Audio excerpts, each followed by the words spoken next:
बिल्कुल भी टाइम ना वेस्ट करते हुए हम लोग वीडियो को बहुत जल्दी शुरू करेंगे। हम लोगों ने पिछले एपिसोड में देख ही लिया था कि डुवर्व ने अपने गॉड का पावर लेवल वहां पे बढ़ा दिया था, इसीलिए गॉड काफी ज्यादा पावरफुल हो गया था। इसीलिए लैंडमिन और जियाओ को आगे से चिंता होने लगती है कि मेगाजॉर्ड ये हैंडल कर भी पाएगा या नहीं। लेकिन मेगाजॉर्ड के पास अभी भी उसका ट्रम्प कार्ड बचा हुआ था। इधर जियाओ मेगाजॉर्ड से कहता है अगर तुम अपना लाइफ स्पैम यहाँ पे सेक्रीफाइस करना चाहो तो फिर कर सकते हो, तुम्हें चिंता करने की जरूरत नहीं है। हमारे पास एक कमाल का एल्केमिस्ट है, वो तुम्हारे लिए कई सारी यहाँ पे एलेक्सियर पिल्स बना सकता है। साइड से आगे से चिल्लाते हुए कहते हैं मैं तुम लोगों की नौकर नहीं है। फिर इसके बाद मेगाजॉर्ड जब अपने ट्रम्प कार्ड को यूज करता है तो ये अपने सभी भाइयों को वहां पे बुला लेता है, जिसपे ये हैरान होकर कहते हैं कि हम भी लोग ज्वाइन कर सकते हैं क्या इस मैच को। इसके बाद लोग जल्दी से मून वाला पार्ट टाइम जॉब छोड़ते हैं और भागते हुए मेगाजॉर्ड के पास आ जाते हैं। इसके बाद ये सब यहाँ पे मेगाजॉर्ड के साथ फ्यूज होने लगते हैं और हम लोग देखते हैं कि मेगाजॉर्ड जैसे जैसे फ्यूज होते जा रहा था तो फिर उसकी हाइट और पावर बढ़ती जा रही थी। वहीं पे ये दोनों जब मेगाजॉर्ड को ट्रांसफॉर्म होते हुए देख रहे हैं तो इनकी आंखें बाहर आ रही थी। इसके बाद हमें मेगाजॉर्ड की फाइनल फॉर्म दिखाई जाती है जिसका नाम मेका जीरो है, the king of Mecha. King of Mecha यहाँ पे इतना ज्यादा बड़ा था कि उसके सामने गॉड एक चींटी बराबर लग रहा था। एग्जाम्पल के लिए नॉर्मल टाइटन और कोलोसन टाइटन को आमने सामने रख दो। हम देखते हैं कि ये तीनों एक कतार में चिल्लाते हुए कहते हैं कि ये क्या चल रहा है यहाँ पे, हमें मार ही दोगे क्या भाई। हम लोग देखते हैं कि किंग ऑफ मेका अपना एक कदम आगे बढ़ाता है तो गॉड हील्स आ जाता है। इसके बाद हम इन दोनों को देखते हैं और ये साइड से धमाके देख रहे थे। इन्हें पता चल जाता है कि सामने बहुत बड़ी लड़ाई हो रही है। ये देखने में बिल्कुल वैसे ही थे जैसे कि आर्कमेजिस ने बताया था और येन ने जिस प्लेनेट को डिस्ट्रॉय किया था। फिर इन्हें समझ में आ जाता है कि जहाँ पे लड़ाई हो रही है वहीं पे ब्लैक और व्हाइट मेज होंगे, इन्हें वहीं पे ही चलना चाहिए। और साथ ही में इन्हें यह भी पता चल जाता है कि येन इनके पास आने ही वाला है, इन लोगों के पास ज्यादा समय नहीं बचा है। इसलिए ये दोनों तेजी के साथ उस साइड पे उड़ जाते हैं जहाँ पे सुपर मेका और बाकी सभी लोग फाइट कर रहे हैं। हम लोग व्हाइट एंड ब्लैक मेज को देखते हैं, आगे से चिल्लाते हुए कहते हैं कि ये डुआर्व, इल्फ और बीस्ट मैन साले किसी काम के नहीं है, ये हमारी मदद करने की जगह पे हमारी जिंदगी को और ज्यादा झंड करे जा रहे हैं। इसकी वजह दोनों कसम खा लेते हैं अगर ये जिंदा बच गए तो ये कभी भी नहीं यहाँ पे अपनी इमॉर्टल मेडिसिन कभी भी नहीं देंगे। आयनोर्डलिंग भी यहाँ से जाना चाहते थे ताकि वो बाकी लोगों की मदद कर सके, लेकिन ये लोग यहाँ पे उनके पैर पकड़ लेते हैं ये कहते हुए कि गॉड आ रहा है, मैं तुमसे भीख मांगता हूँ, कहीं ना जाओ यार, अगर तुम चले जाओगे तो वो साला हमें दोबारा सील कर देंगे। ये दोनों उन बुड्ढों से कहती है बुड्ढो मेरा पैर छोड़ो इससे पहले कि मैं तुम्हें कुचल दूं। हमारे क्लैन के डिसाइपल खतरे में, अगर हम बाहर जाके उनकी मदद नहीं करेंगे तो फिर उन्हें कौन बचाएगा।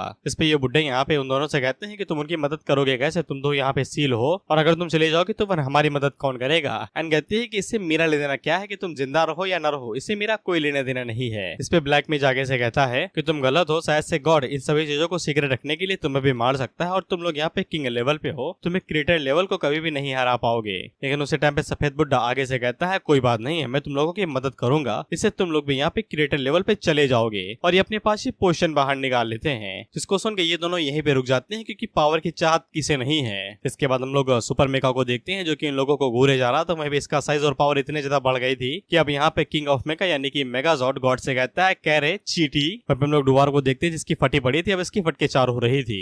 इसके बाद हम लोग नंबर 2, 3, 4, 5, 6 सबको देखते हैं, ये आपस में यही बात कर रहे थे कि कल्टीवेशन इतनी ज्यादा कमाल की मैंने सोचा भी नहीं था, साला जितनी ज्यादा पावर मुझे कोर से नहीं मिलती उतनी ज्यादा इस बॉडी से मिल रही है। ऐसा मजा कभी भी रेमो स्कॉट के साथ नहीं आया है। जिसपे मेगाजॉर्ड आगे से कहता है कि अब तो मैं सीधा कल्टीवेशन एकेडमी ही ज्वाइन करने वाला हूँ, अब रेमो रेंजर से मेरा कोई भी लेना देना नहीं है, वो मेरे लिए अजनबी है। एहसान फरामोश कहीं का। मैं इन दोनों को देखते हूँ, ये दोनों बेहोश होने वाले थे क्योंकि कल्टीवेशन कुछ ज्यादा ही निकाली जा रही है इनकी बॉडी से। ये दोनों कहते हैं कि समय बर्बाद ना करो नहीं तो हम लोग सूखा हुआ आम बन जाएंगे जो कि सुखेला होगा। इसके बाद हम लोग मेगाजॉर्ड को देखते हैं और ये अपने आगे से हाथ घुमाता है तो वहाँ पे एक बवंडर बन जाता है जिसके अंदर गॉड खसकता हुआ चला जाता है। उस बवंडर के अंदर गॉड फंसा हुआ था। वहीं पे डुआर्व किंग आगे से कहता है कि मुझे हल्के में ना लो। इसके बाद वो इन दोनों से मदद मांगता है तो ये दोनों साफ मना कर देते हैं, ये कहते हुए कि हमने सब कुछ कर लिया भाई, तुम्हें वहाँ पे पहुंचा दिया, इतना ही हम कर सकते थे। डुआर्व किंग इनके ऊपर चिल्लाते हुए कहता है साला तुम लोगों की वजह से ही मैं यहाँ पे आया और इसी वजह से तुम अंदर नहीं आ रहे थे ताकि मैं यहाँ पे बलि का बकरा बनूं। इसके बाद डुआर्व किंग अपनी बची कुची ताकत का इस्तेमाल करता है उस टॉर्नेडो को डिस्ट्रॉय करके मेगाजॉर्ड से कहता है कि मुझे हल्की में ना लो। लेकिन उसी टाइम पे मेगाजॉर्ड डुआर्व किंग और उसके गॉड को एक माचिस की तीली की तरह पकड़ लेता है, जिससे डुआर्व किंग को समझ में आ जाता है कि उसके बहुत बुरे वाले लगे।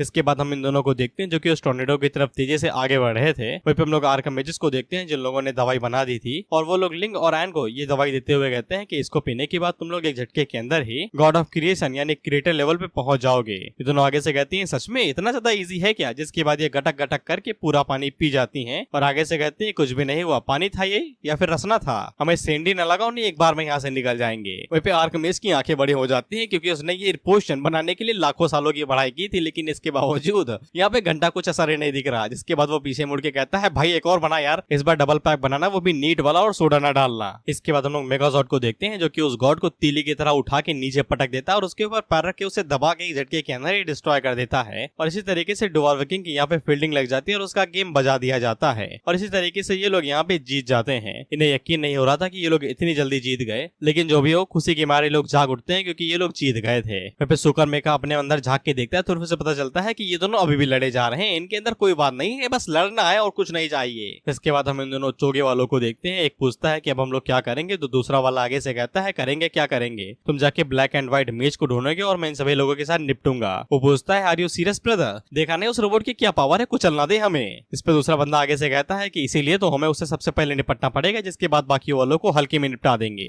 इसके बाद हम लोग एंड और लिंक को देखते हैं और ये सीधा पैक से सीधा घड़े पे आ गए और पूरा घड़ा पीने के बाद व्हाइट मेज से कहते हैं कि एक पैक और बनाना और सोडा न डालना, नीट ही चलेगा। जिस पे व्हाइट मेज आगे से अपना सर पकड़ लेता है और आगे से चिल्लाते हुए कहता है कि ये 300 लीटर इमॉर्टल मेडिसिन पी चुके हैं, एक नॉर्मल इंसान के लिए यहाँ पे छोटी बोतल ही काफी होती है, लेकिन ये नहीं रुक रहे, इन्हें और चाहिए। किस मिट्टी के बने हो भाई तुम दोनों। हम इन दोनों को दोबारा देखते हैं और ये दोबारा आपस में डिस्कस कर रहे हैं कि हम लोगों को सच में यहाँ पे अटैक वटैक करना चाहिए। तो दूसरे में से पता नहीं एक ही है साले, ये मुझे नहीं पता कौन बोल रहा है, बस सुनते जाओ। दोनों में से कोई तो कहता है कि उन 6 बिल्डिंगों के अंदर 6 टफ गाइस छुपे हुए हैं और ये 6 के 6 वो डिसेबल है जो कि सबसे बड़े क्लैन माने जाते हैं। जिसपे ये वाला बंदा अपने पास से हरी आग निकालता है और आगे से कहता है कि चिंता की कोई बात नहीं, उसके पास समनिंग कोर है जो उसके डैड ने उसे दिया है। जब उसके डैड यहाँ पे आएंगे तो ये पूरा वर्ल्ड ही पलक झपकते ही बर्बाद हो जाएगा, डिस्ट्रैक्टेड हो जाएगा। इसलिए उसका काम यहाँ पे सिर्फ उन मेजर्स को ढूंढना है, तब तक वो यहाँ पे डैड को समन करने की तैयारी करता है। लेकिन अगले ही पल इन्हें पता चल जाता है कि मेगाजॉर्ड ने इन्हें देख लिया और मेगाजॉर्ड की नजर इनके ऊपर पड़ जाती है। इसके बाद मेगाजॉर्ड उन दोनों से कहता है कि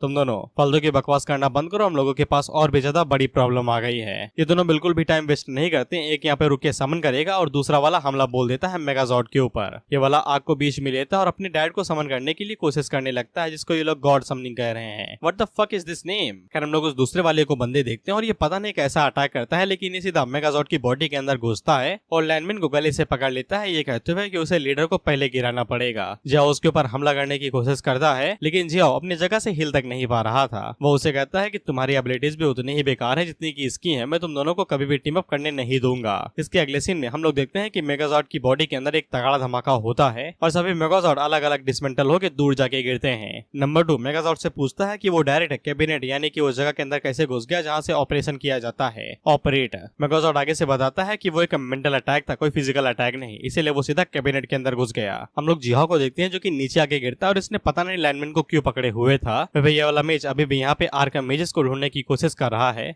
ये हरी आग वाला जो बंदा था यहाँ पे उन 6 के 6 डिसेबल्स को रोकने की कोशिश कर रहा था, लेकिन इन्हें रोकने में काफी ज्यादा एनर्जी लग रही थी। इसीलिए वो दूसरे वाले बंदे से कहता है कि जल्दी ढूंढो, नहीं रोकने में काफी ज्यादा ताकत लगेगी और मैं ज्यादा देर तक होल्ड नहीं कर पाऊंगा। तो फिर दूसरा वाला बंदा यहाँ पे अपने काम को शुरू करता है और इसे एक झटके के अंदर ही पता लग जाता है कि आर्कम मेजेस एनोर्लिंग की पीठ के अंदर हैं। इसके बाद अगला सीन टियानलैंड क्लैन का होता है और उसके अंदर से सिस्टरलैंड बाहर निकलती है जो कि इस गॉड के हाथ के ऊपर एक स्क्रैच मार देती हैं। इसके बाद वो बैरियर को तोड़ते हुए अपने घर से बाहर निकलती हैं और सीधा उस बंदे के ऊपर स्लैश मार देती है। वो बंदा जल्दी से डॉज करता है और पीछे हट जाता है। सिस्टरलैंड उन दोनों से कहती है कौन है रे तुम लोग, काहे इधर आके बवाल मचा रहा है। इधर इनके बीच में खुशी की लहर आ जाती है। आगे से कहते हैं कि सिस्टरलैंड बाहर आ गई है, अब हम लोग यहाँ पे बच जाएंगे, वो हम लोगों को बचा सकती हैं। इसके बाद ये लोग जिहाओ को भी सॉरी लैंडमैन को भी नीचे छोड़ देते हैं और फिर ये दोनों सिस्टरलैंड की तरफ देखते हुए कहते हैं ये इतनी जल्दी बाहर कैसे आ गए, तुमने तो कहा था कि तुम मेरे लिए टाइम निकालोगे जब तक हम लोग आर्कमिज को ढूंढ नहीं लेते। तो दूसरा वाला आगे से कहता है मुझे क्या पता यार, इतने ज्यादा स्ट्रॉन्ग है कि मैं इसे रोक ही नहीं पाया। सिस्टरलैंड इन दोनों से कहती है कि वो दो हरामी तुम ही हो ना जिन लोगों ने वो मैथ इक्वेशन मेरे कमरे में घुसाई थी, तुम्हारी वजह से मैंने यहाँ पे हजारों साल लगा दी सिर्फ उस इक्वेशन को सॉल्व करने में, और मुझे जानते हो क्या मिला, बाबा जी का ठुल्लू। इस पे ये दोनों सिस्टरलैंड के ऊपर चिल्लाते हुए कहते हैं कि ये तुम्हारी गलती है, तुम्हारे बैड इंटेंशन है तुम्हारे टीचर के लिए, बस तुम उसके सामने अच्छा दिखना चाहती हो, उसकी तारीफ करना चाहती हो, अच्छा हुआ कि तुम वो सॉल्व नहीं कर पाए। सिस्टरलैंड दोनों से कहती है कि तुमने टीचर को यहाँ से बहुत ज्यादा दूर भेज दिया है, मैं तुमसे इतना ही कहूंगी कि मरने के लिए सबसे आसान रास्ता चूज कर लेना जब वो यहाँ पे आएगा। ये दोनों आगे से कहते हैं कि जब वो आ पाएगा उससे पहले ही हम लोग यहाँ पे सब कुछ खत्म कर चुके होंगे। इसके बाद हम लोग यान को किसी गैलेक्सी के बीच में देखते हैं, उसके सामने पहले एक प्लेनेट था। इसके बाद कैमरा जूम आउट होता है तो हमें पता चलता है कि उसके सामने एक नहीं अरबों खरबों प्लेनेट्स थे जहाँ पे उसी तरीके के और भी सारे लोग रहते हैं। यान भी आगे से कहता है कि सुपर पावर कुछ ज्यादा ही क्रेजी लेवल पे जा चुकी है यहाँ पे। जिसके बाद यान यहाँ पे हीट विजन का इस्तेमाल करता है और वो सभी प्लेनेट्स को डिस्ट्रॉय करते हुए लगातार गैलेक्सी के अंदर बढ़ते रहता है। अगर तुम लोग कंफ्यूज हो तो मैं तुम्हें बता दूं कि यान यहाँ पे उस मैथ इक्वेशन को फॉलो कर रहा है और वो गैलेक्सी के अंदर चलते ही जा रहा है। इसके बाद हम लोग एरिना वाली साइड पे देखते हैं तो वहाँ पे बहुत ही ज्यादा एनर्जी निकल रही थी। इसको महसूस करके सन भी हैरान हो जाती है कि ये क्या चीज है। इन दोनों का ईगो कुछ ज्यादा ही बढ़ते जा रहा था। ये लोग आगे से कहते कहते हैं कि यान यहाँ पे आ भी गया तो वो क्या उखाड़ लेगा, जब गॉड यहाँ पे आएगा तो फिर मैं किसी के सामने भी नहीं डरने वाला।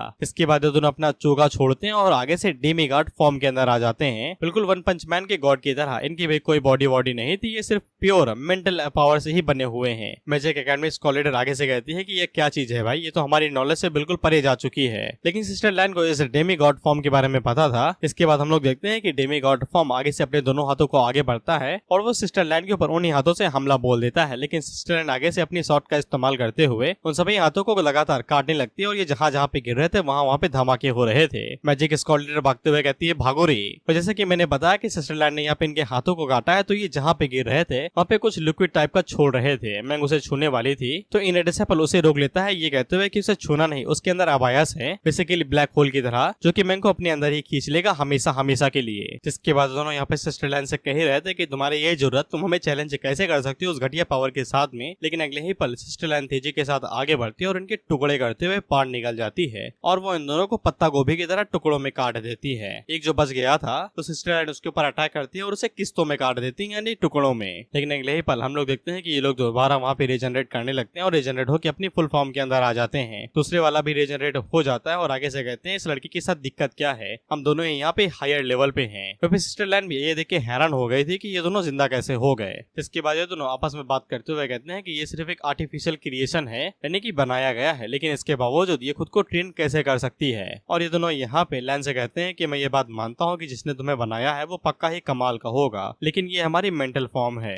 तुम हमारे जीन को तो डिस्ट्रॉय कर सकती हो लेकिन हमें नहीं मार सकती। सिस्टर लैन इस बात को काफी ज्यादा सीरियस और ईगो पे ले लेती हैं और वो आगे से शॉर्ट प्रैक्टिस का यूज करते हुए बताती हैं कि शॉर्ट प्रैक्टिस हर एक चीज को काट सकता है, टाइम हो, भाग्य हो, जिंदगी की लहर हो या फिर ये दुनिया हो, चाहे वो कॉज एंड रिजल्ट ही क्यों ना हो, वो हर एक चीज को काट सकते हैं। कॉज एंड रिजल्ट का मतलब हर एक चीज की एक वजह होती है और उसका परिणाम होता है। जैसे मेरे पैदा होने की कोई तो वजह होगी लेकिन वो मुझे पता नहीं है। मैं ये देख के हैरान हो जाते हैं कि सिस्टर लैन यहाँ पे शॉर्ट प्रैक्टिस को किस लेवल पे इस्तेमाल कर सकती है। और ये दोनों सिस्टर लैन से भी कह रहे थे कि तुम बस एक क्रिएशन हो, किसी और के हाथों से बनाए हुए और कुछ भी नहीं। तो सिस्टर लैन आगे से कहती है कि हाँ, मैं बस एक पपेट हूँ जिसको क्ले से बनाया गया है। ये दोनों आगे से घबरा के कहते हैं कि मिट्टी से बिल्कुल भी ऐसा कुछ भी नहीं हो सकता, कोई मिट्टी ऐसा कर ही नहीं सकती। जिसके बाद हम लोग देखते हैं कि सिस्टर लैन वहाँ पे अपनी सॉल्ट फील्ड को रिलीज करती है और ये दोनों जैसे उस सॉल्ट फील्ड की चपेट में आते हैं तो एक अलग ही डायमेंशन के अंदर आ जाते हैं जहाँ पे सिर्फ सिस्टर लैन और ये तीनों थे। इनएडिसेबल हम लोगों को बताता है कि इसे सॉर्ट फील्ड कहा जाता है जिसको सिर्फ ग्रेट इमॉर्टल्स ही एक्टिवेट कर सकते हैं और इस फील्ड के अंदर सॉर्ट इमॉर्टल्स यहाँ पे कुछ भी काट सकते हैं, कुछ भी। इसके बाद हम लोग सिस्टर लैन को देखते हैं जो कि इन लोगों को गाजर मूली की तरह काटते जा रही थी। फिर इन लोगों को पता चलता है कि ये लोगों की मेंटालिटी यहाँ पे रिकवर नहीं हो पा रही है और सिस्टर लैन लोगों को काट नहीं रही थी, इनके साथ खेल रही थी। वो अलग अलग जगह से टेलीपोर्ट होकर इन लोगों के ऊपर हमले करते जा रहे थे, उन्हें छोटा छोटा टुकड़ों में काटते जा रही थी।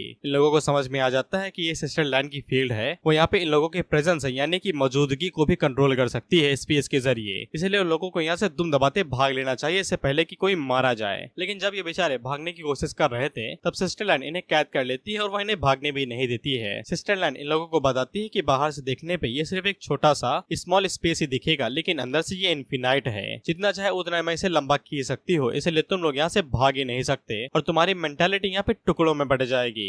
इस पे आगे से चिल्लाते हुए कहते हैं मार ही दोगे क्या हमें? और सिस्टर लैन आगे से कहती है हाँ, ये वाला लास्ट स्लैश होगा और इसके साथ ही तुम लोग यहाँ से गायब हो जाओगे। ये दोनों आगे से अपना सर पकड़ लेते हैं और आगे से रोते हुए कहते हैं डैडी बचाओ हमें, नहीं तो हम लोग मारे जाएंगे, dad please come to save us. तो फिर हम लोग उस हरी आग को देखते हैं जो कि आगे से झुलस जाती है। इसके बाद ये भड़क के सीधा उस शॉर्ट फील्ड के अंदर जाती है और वहां से अपनी फोर्स का इस्तेमाल करते हुए सिस्टर लैन को उन्हीं की फील्ड से बाहर निकाल देती है और वो धड़ाम से नीचे जा गिरती है। सिस्टर लैन को भी समझ में नहीं आता है कि इस हरी आग के साथ गड़बड़ क्या है, ये आगे से इतने ज्यादा मसल क्यों रही है। फिर वो हरी आग अपनी पावर्स का यूज करते हुए इन दोनों को हील भी कर देती है और इन्हें ऐसा लगता है कि ये मौत से बस टक से छू के ही वापस आए हैं। शायद वो हरी आग इन दोनों से कहती है कि वो हार रही है, जल्दी से इस मौके का फायदा उठाओ और उसे मार दो। इसके बाद ये दोनों दोबारा यहाँ पे सिस्टर लैन के साथ फाइट करने लगते हैं और इन लोगों को यहाँ पे सिस्टर लैन की चिंता होने लगती है। मंगो यहाँ पे इनएडिसेबल से पूछता है कि वो जीत जाएंगी ना, वो हारेंगी तो नहीं ना। इनएडिसेबल आगे से कहता है कि पूरी ईमानदारी से बताओ, वो इतनी देर तक उन दोनों को होल्ड बैक करे हुई है और उन्हें डोमिनेट करें, यही बहुत बड़ी बात है। उन दोनों का पावर लेवल काफी ज्यादा बड़ा है सिस्टर लैन के मुकाबले में, इसलिए वो धीरे धीरे करके अपनी लिमिट पे आ रही है। जिसके बाद हम लोग देखते हैं कि सिस्टर लैन यहाँ पे अब धीरे धीरे करके हारने लगी हैं। वो दोनों डेमीगॉड अपने पंचेस का इस्तेमाल सिस्टर लैन के ऊपर करते हैं और उन्हें बुरी तरीके से पीटने लगते हैं। इसके बाद एक डेमीगॉड अपनी पूरी ताकत का इस्तेमाल करते हुए सिस्टर लैन के ऊपर एक पावरफुल पंच मारता है, ये कहते हुए कि इसे कोई भी नहीं रोक सकता है, तुम हमारे सामने नहीं टिक सकते। अब उसी टाइम पे हम लोग देखते हैं कि एन या फिर लिंक का वहाँ पे हाथ आता है, जो कि उस बंदे की गले को सॉरी मुंडी को साइड में करते हुए कहता है कि क्या बोल रहे हो तुम आए। वहीं पे एन के एक हाथ के हल्के से झटके से ही खिसकते हुए दूर चला जाता है और जब ये सामने उठ के देखता है तो फिर से एन और लिंक दिखाई देती हैं, जो कि अब क्रिएटर लेवल पे प्रमोट हो चुकी हैं। वहीं पे इन दोनों को इस तरीके से उड़ता हुआ देख के ये हैरान हो जाते हैं और आगे से कहते हैं कि ये तो हमारे गार्डियन बीस्ट हैं। वहीं पे इन्हें समझ में आ जाता है कि उन दोनों का प्रेजेंस है, यानी कि अब अस्तित्व पूरी तरीके से बदल चुका है। हम इन दोनों को देखते हैं जो कि आगे से चिल्लाते हुए कहते हैं बेवकूफो, उनकी बॉडी के अंदर ही ब्लैक एंड व्हाइट मीज है, इसलिए उनके प्रेजेंस को बदलना तो था ही। एक डेमीगॉड आगे से कहता है कि स्क्रोल उनके पेट के अंदर थे, इसीलिए मैं उन्हें अच्छे से देख नहीं पाया। और दूसरा वाला डेमीगॉड आगे से कहता है कि तुम उन्हें देख नहीं पाए, एक सेकंड रुको, मैं देखता हूँ कि मैं उन्हें खोल पाता हूँ या नहीं, उनके पेट को चीर के। हम लोग एन और लिंक को देखते हैं जो कि आगे से अपनी सीक्रेट आर्ट का इस्तेमाल कर रहे थे और उस आर्ट का इस्तेमाल करते हुए ये दोनों उन डेमीगॉड से कहते हैं कि आ जाओ, देखते हैं कि तुम्हारे अंदर हिम्मत है या नहीं। वहीं पे उन दोनों के स्ट्रेंथ को देख के ये लोग बहुत ही ज्यादा हैरान हो जाते हैं और इन डिसेपल आगे से चीखते हुए कहता है कि ये डिवाइन रियलम है, इसको ग्रेट डीमन किंग कहा जाता है। जिया और लैनमिन जब उन दोनों की पावर देखते हैं तो फिर उन्हें भी पता चल जाता है कि ये दोनों पहले ही क्रिएटर लेवल पे जा चुकी हैं। इसके बाद हम इन दोनों मेजर्स को देखते हैं और आगे से चैन की सांस लेते हैं और व्हाइट वाला बुढ़ा आगे से कहता है कि ये किस मिट्टी के बने, साला ये लोग पॉट तक खा गए। इसके बाद ये पहले गालियां देता है और बाद में तारीफ करता है, जो भी हो लेकिन ये कम से कम क्रिएटर लेवल पे तो चलेगा और हमें बचा लेंगे। हम इन दोनों डेमीगॉड्स को देखते हैं और ये आगे से कहते हैं कि इनके पास तो प्रेजेंस ही नहीं है, इतने ज्यादा स्ट्रॉन्ग होंगे ही नहीं। इस पे इन डिसेपल आगे से चिल्लाते हुए कहता है कि तुम गॉड्स नहीं गू हो, वो लोग एक डीमंस है, विलन को इतना ज्यादा स्टूपिड नहीं होना चाहिए। उनके पास भले यहाँ पे ह्यूमन सेफ है लेकिन वो ह्यूमन बिल्कुल भी नहीं है, हमारी तरह वो कल्टिवेटर्स नहीं है। मैं उसे पूछती है क्या कहना चाहती हो, साफ साफ बताओ ना। जिस पे इन डिसेपल आगे से बताता है कि डीमन पाथ को कल्टीवेट करना बहुत ही ज्यादा मुश्किल होता है और मुश्किल से ही कोई हेवनली इमॉर्टल रियलम पे पहुंच पाता है और ये चांस लाखों में एक का होता है। और सबसे हैरानी की बात यह है कि इन दोनों को छोड़ के आज तक कोई भी हेवनली रियलम के अंदर पहुंचा नहीं है डिमोनिक कल्टीवेशन के पाथ में। वहीं पे हम इन दोनों को भी आगे से डर लगने लगा था जैसे जैसे वो दोनों अपनी पावर्स को रिलीज करते जा रहे थे। इसके बाद तेजी के साथ आगे बढ़ती है और वो एक डेमीगॉड के ऊपर अपनी स्वॉर्ड से अटैक करती है और उसे दो हिस्सों में काट देती है। ये स्लैश इतना ज्यादा स्ट्रॉन्ग था कि वो डेमीगॉड को काटते हुए पेंटिंग से बाहर निकलती है और बाहरी दुनिया में बिल्डिंगों को भी डिस्ट्रॉय कर देती है। ये आगे से चिल्लाते हुए कहते हैं क्या हो रहा है ये भाई, अब तो हमें चैन से जीने दो, वो लोग ट्रिप पे गए हैं, कम से कम 2-3 दिनों तक तो सुकून से रहने दो। हम देखते हैं कि ये वाला स्लैश अर्थ से बाहर गैलेक्सी में भी गया था और गैलेक्सी को भी चीर दिया था। ये आगे से चिल्लाते हुए कहते हैं कि ये क्या हो रहा है भाई, ये एकेडमी के अंदर क्या चल रहा है। वहीं पे एन के स्ट्रेंथ को देख के ये सभी लोग हक्का बक्का रह जाते हैं और उन्हें समझ में नहीं आता है कि यहाँ पे हो क्या रहा है। लैनमिन और जियाओ आगे से कहते हैं कि बस एक स्ट्राइक ने पेंटिंग को चीर के बिल्डिंग के काट दी और स्पेस के अंदर भी छेद कर दिया। मैं आगे से कहते हैं कि इन लोगों ने यहाँ पे अर्थ के सरफेस को भी काट दिया है, ये कितने ज्यादा स्ट्रॉन्ग हो गए हैं। इसके बाद साउलो सिस्टर लाइन से पूछती है कि क्या वो कमीने मारे गए या वो लोग दोबारा जिंदा हो जाएंगे। इस पे सिस्टर लाइन आगे से बताती है कि वो लोग दोबारा जिंदा हो सकते हैं, उस आग की वजह से वो उन्हें दोबारा जिंदा कर रही है और हम देखते हैं कि उस हरी आग ने इन्हें दोबारा जिंदा कर भी दिया था। सिस्टर लाइन हम लोगों को बताती है कि डीमन जब पैदा होते हैं तो उनकी बॉडी के अंदर इमेंस स्ट्रेंथ रहती है और वो फुल ऑफ एसेंस से बने होते हैं, इसलिए जब भी यहाँ पे डीमन स्ट्रॉन्ग होते हैं तो वो और ज्यादा ताकतवर हो जाते हैं जब भी उन्हें यहाँ पे कल्टीवेशन बूस्ट मिलता है। और इनर प्लेटल मिलने के बाद उनकी बॉडी बिल्कुल इनविंसिबल हो जाती है और अपनी खुद की डिमोनिक बॉडी के साथ में वो आसानी के साथ यहाँ पे कई सारे गोल्डन इमॉर्टल कोर के कल्टीवेटर्स को धूल चढ़ा सकते हैं, भले ही वो लोग पीक स्टेज पे ही क्यों ना हो। इसके बाद सिस्टर उड़ते हुए यहाँ से निकल जाती है किन्हीं लोगों को आजाद करने के लिए। इसके बाद हम लोग डेमीगॉड को देखते हैं जो कि आगे से हार नहीं मान रहा था। वो आगे से चिल्लाते हुए कहता है कि फादर मुझे और ज्यादा शक्ति दीजिए, बस थोड़ी सी, मैं हैंडल कर सकता हूँ ये सब कुछ। इस पे ये हरी आग एक ये सुगर डैडी अपनी एनर्जी यहाँ पे इस डेमीगॉड को देता है। वहीं पे इन लोगों को देख रहे थे, ये कहते हुए हाँ कर लो, मैं एरन तो होने की ट्रांसफॉर्मेशन के बीच में उंगली करूंगी। खैर इसके बाद ये सुगर डैडी यहाँ पे कुछ ज्यादा एनर्जी देता है और आगे से ये ट्रांसफॉर्म हो जाता है। इसको देख के मुझे कैस ऑफ क्लैन का वो गोलम याद आ गया। जैसे जैसे वो इवॉल्व होता है वैसे वैसे उनकी पीठ में भी इसी तरीके के निशान आ जाते हैं जो पत्थर के बने होते हैं। भाई साहब के पास एक शॉट भी थी जो कि काफी ज्यादा बड़ी थी। ये लोग आगे से ये देख के हैरान हो जाते हैं कि एक आग ने इन लोगों को इस हद तक बदल दिया। इसके बाद ये लोग फिर से ईगो मोड पे चले जाते हैं और ये आगे से कहते हैं कि अब इन्हें सुगर डैडी की जरूरत नहीं है। इसके बाद दोनों एन और लिंक से कहते हैं क्या तुम्हें अभी भी सच में लगता है कि तुम हमारी कॉन्शियस को तोड़ सकती हो, हरा सकती हो। लेकिन उसी टाइम पे एन एक स्लैश का इस्तेमाल करती है, जो कि उन्हें क्या उनकी हरी आग को भी काटते हुए निकल जाता है। जिसके बाद एन अपने हाथ को आगे बढ़ाती है और वो उनकी मुंडी को पकड़ के इधर उधर मरोड़ देती है और उन्हें आपस में फंसा के एक बहुत बड़ी गेंद बना देती है और कहती है कि हम इनविंसिबल हैं, लेकिन अब मैं तुम्हारी जिंदगी बहुत ही ज्यादा बदतर करने वाली हूँ। इसके बाद वो उसे डेमी गॉड को एक बॉल की तरह उछालती है और उसे फुटबॉल की तरह किक मारती है। डेमी गॉड की बॉल उड़ते हुए सीधा लिंक के पास जाती है तो वो इसको बेसबॉल बॉल बना लेती है। इसके बाद वो अपनी तलवार के लट्ठे से इस्तेमाल करते हुए उसे धड़ाम से मारती है, जिसके बाद वो दोनों इसी तरीके से बॉल बॉल खेलने लगती हैं। कोई साइड से फुटबॉल बनाता है तो कोई साइड से बेसबॉल, जिसके बाद वो क्रिकेट पे भी आ जाते हैं। ये दोनों ये सब कुछ देख रहे थे और अपने मन के अंदर सोचते हैं, वाह क्या लाइव फुटेज है, हमें खेल देखने को मिल रहा है, वो भी मल्टीपल खेल।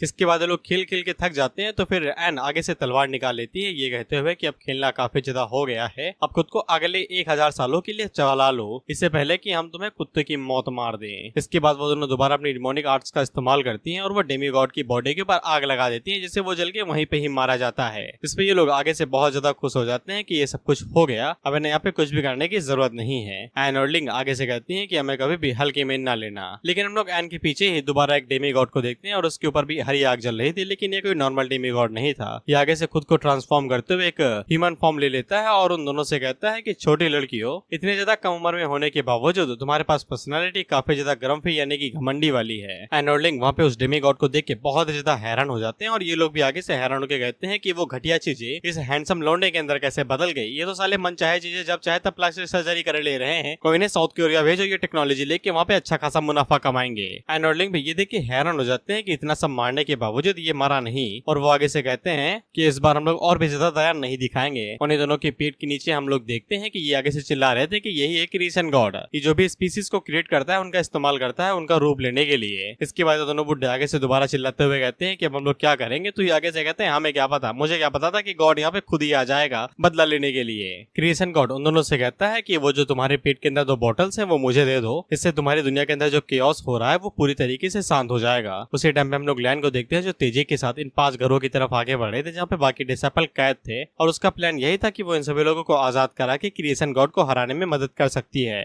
हम इन दोनों बुड्ढों को देखते हैं जो आगे से चिल्लाते हुए कहते हैं कि हमने माफी मांग ली थी, तुम हमारा पीछा अभी भी नहीं छोड़े तो हम लोग क्या करें। इस पे क्रिएशन गॉड आगे से कहता है अगर माफी मांगने से सब कुछ ठीक हो जाता तो फिर यहाँ पे नियम और कायदे कानून की जरूरत ही क्या थी। एंड यहाँ पे क्रिएशन गॉड से कहती है कि तुम बस उनके टैलेंट से जेलस हो, कहीं वो तुम्हें पीछे न छोड़ दे, इसीलिए तुम उन्हें सील करना चाहते हो। क्रिएशन गॉड आगे से कहता है कि तुम कुछ ज्यादा ही सोच रहे हो, मैं उनसे बिल्कुल भी जेलस नहीं हूँ, अगर मैं चाहूँ तो फिर 2 उंगलियों से उन्हें मसल के रख सकता हूँ। मेरे लिए छोटे लेवल के डायमेंशंस को बनाना और हाई लेवल के क्रिएचर्स को बनाना बाएं हाथ का खेल है। जिस पे ये दोनों काफी ज्यादा हैरान हो जाते हैं क्योंकि इन्हें ये कहानी सुना ही नहीं गई थी। क्रिएशन गॉड आगे बताता है कि क्रिएटर इतना भी ज्यादा कमजोर नहीं होता है, वो कम से कम इतने ज्यादा स्ट्रॉन्ग होते ही हैं कि वो एक दुनिया को बना सकते हैं, लेकिन वो तो जो बुढ़े मेज हैं वो साले दुनिया के लिए केओस बन के आए हैं। उन दोनों की वजह से क्रिएटर्स आपस में ही लड़ते रहते हैं और वो साले इतने ज्यादा हरामी हैं कि वो अपने पोषण को भी उनके ऊपर लुटा देते हैं। इसकी फाइनल रिजल्ट में यहाँ पे और भी ज्यादा क्रिएटर्स आ जाते हैं जिससे और ज्यादा दुनिया के अंदर केओस मचता है और किसी भी वर्ल्ड के अंदर सही से संतुलन नहीं बन पाता है क्योंकि वहाँ पे 1 से ज्यादा या फिर 4-5 से ज्यादा क्रिएटर होते हैं। इसमें इन दिनों का समझ में आ जाता है कि इसीलिए उनके वर्ल्ड के अंदर हमेशा लड़ाई दंगे होते ही रहते हैं। और क्रिएशन गॉड उन दोनों से कहता है कि अब तुम्हें समझ में आ चुका है तो वो दोनों मेरे हवाले कर दो।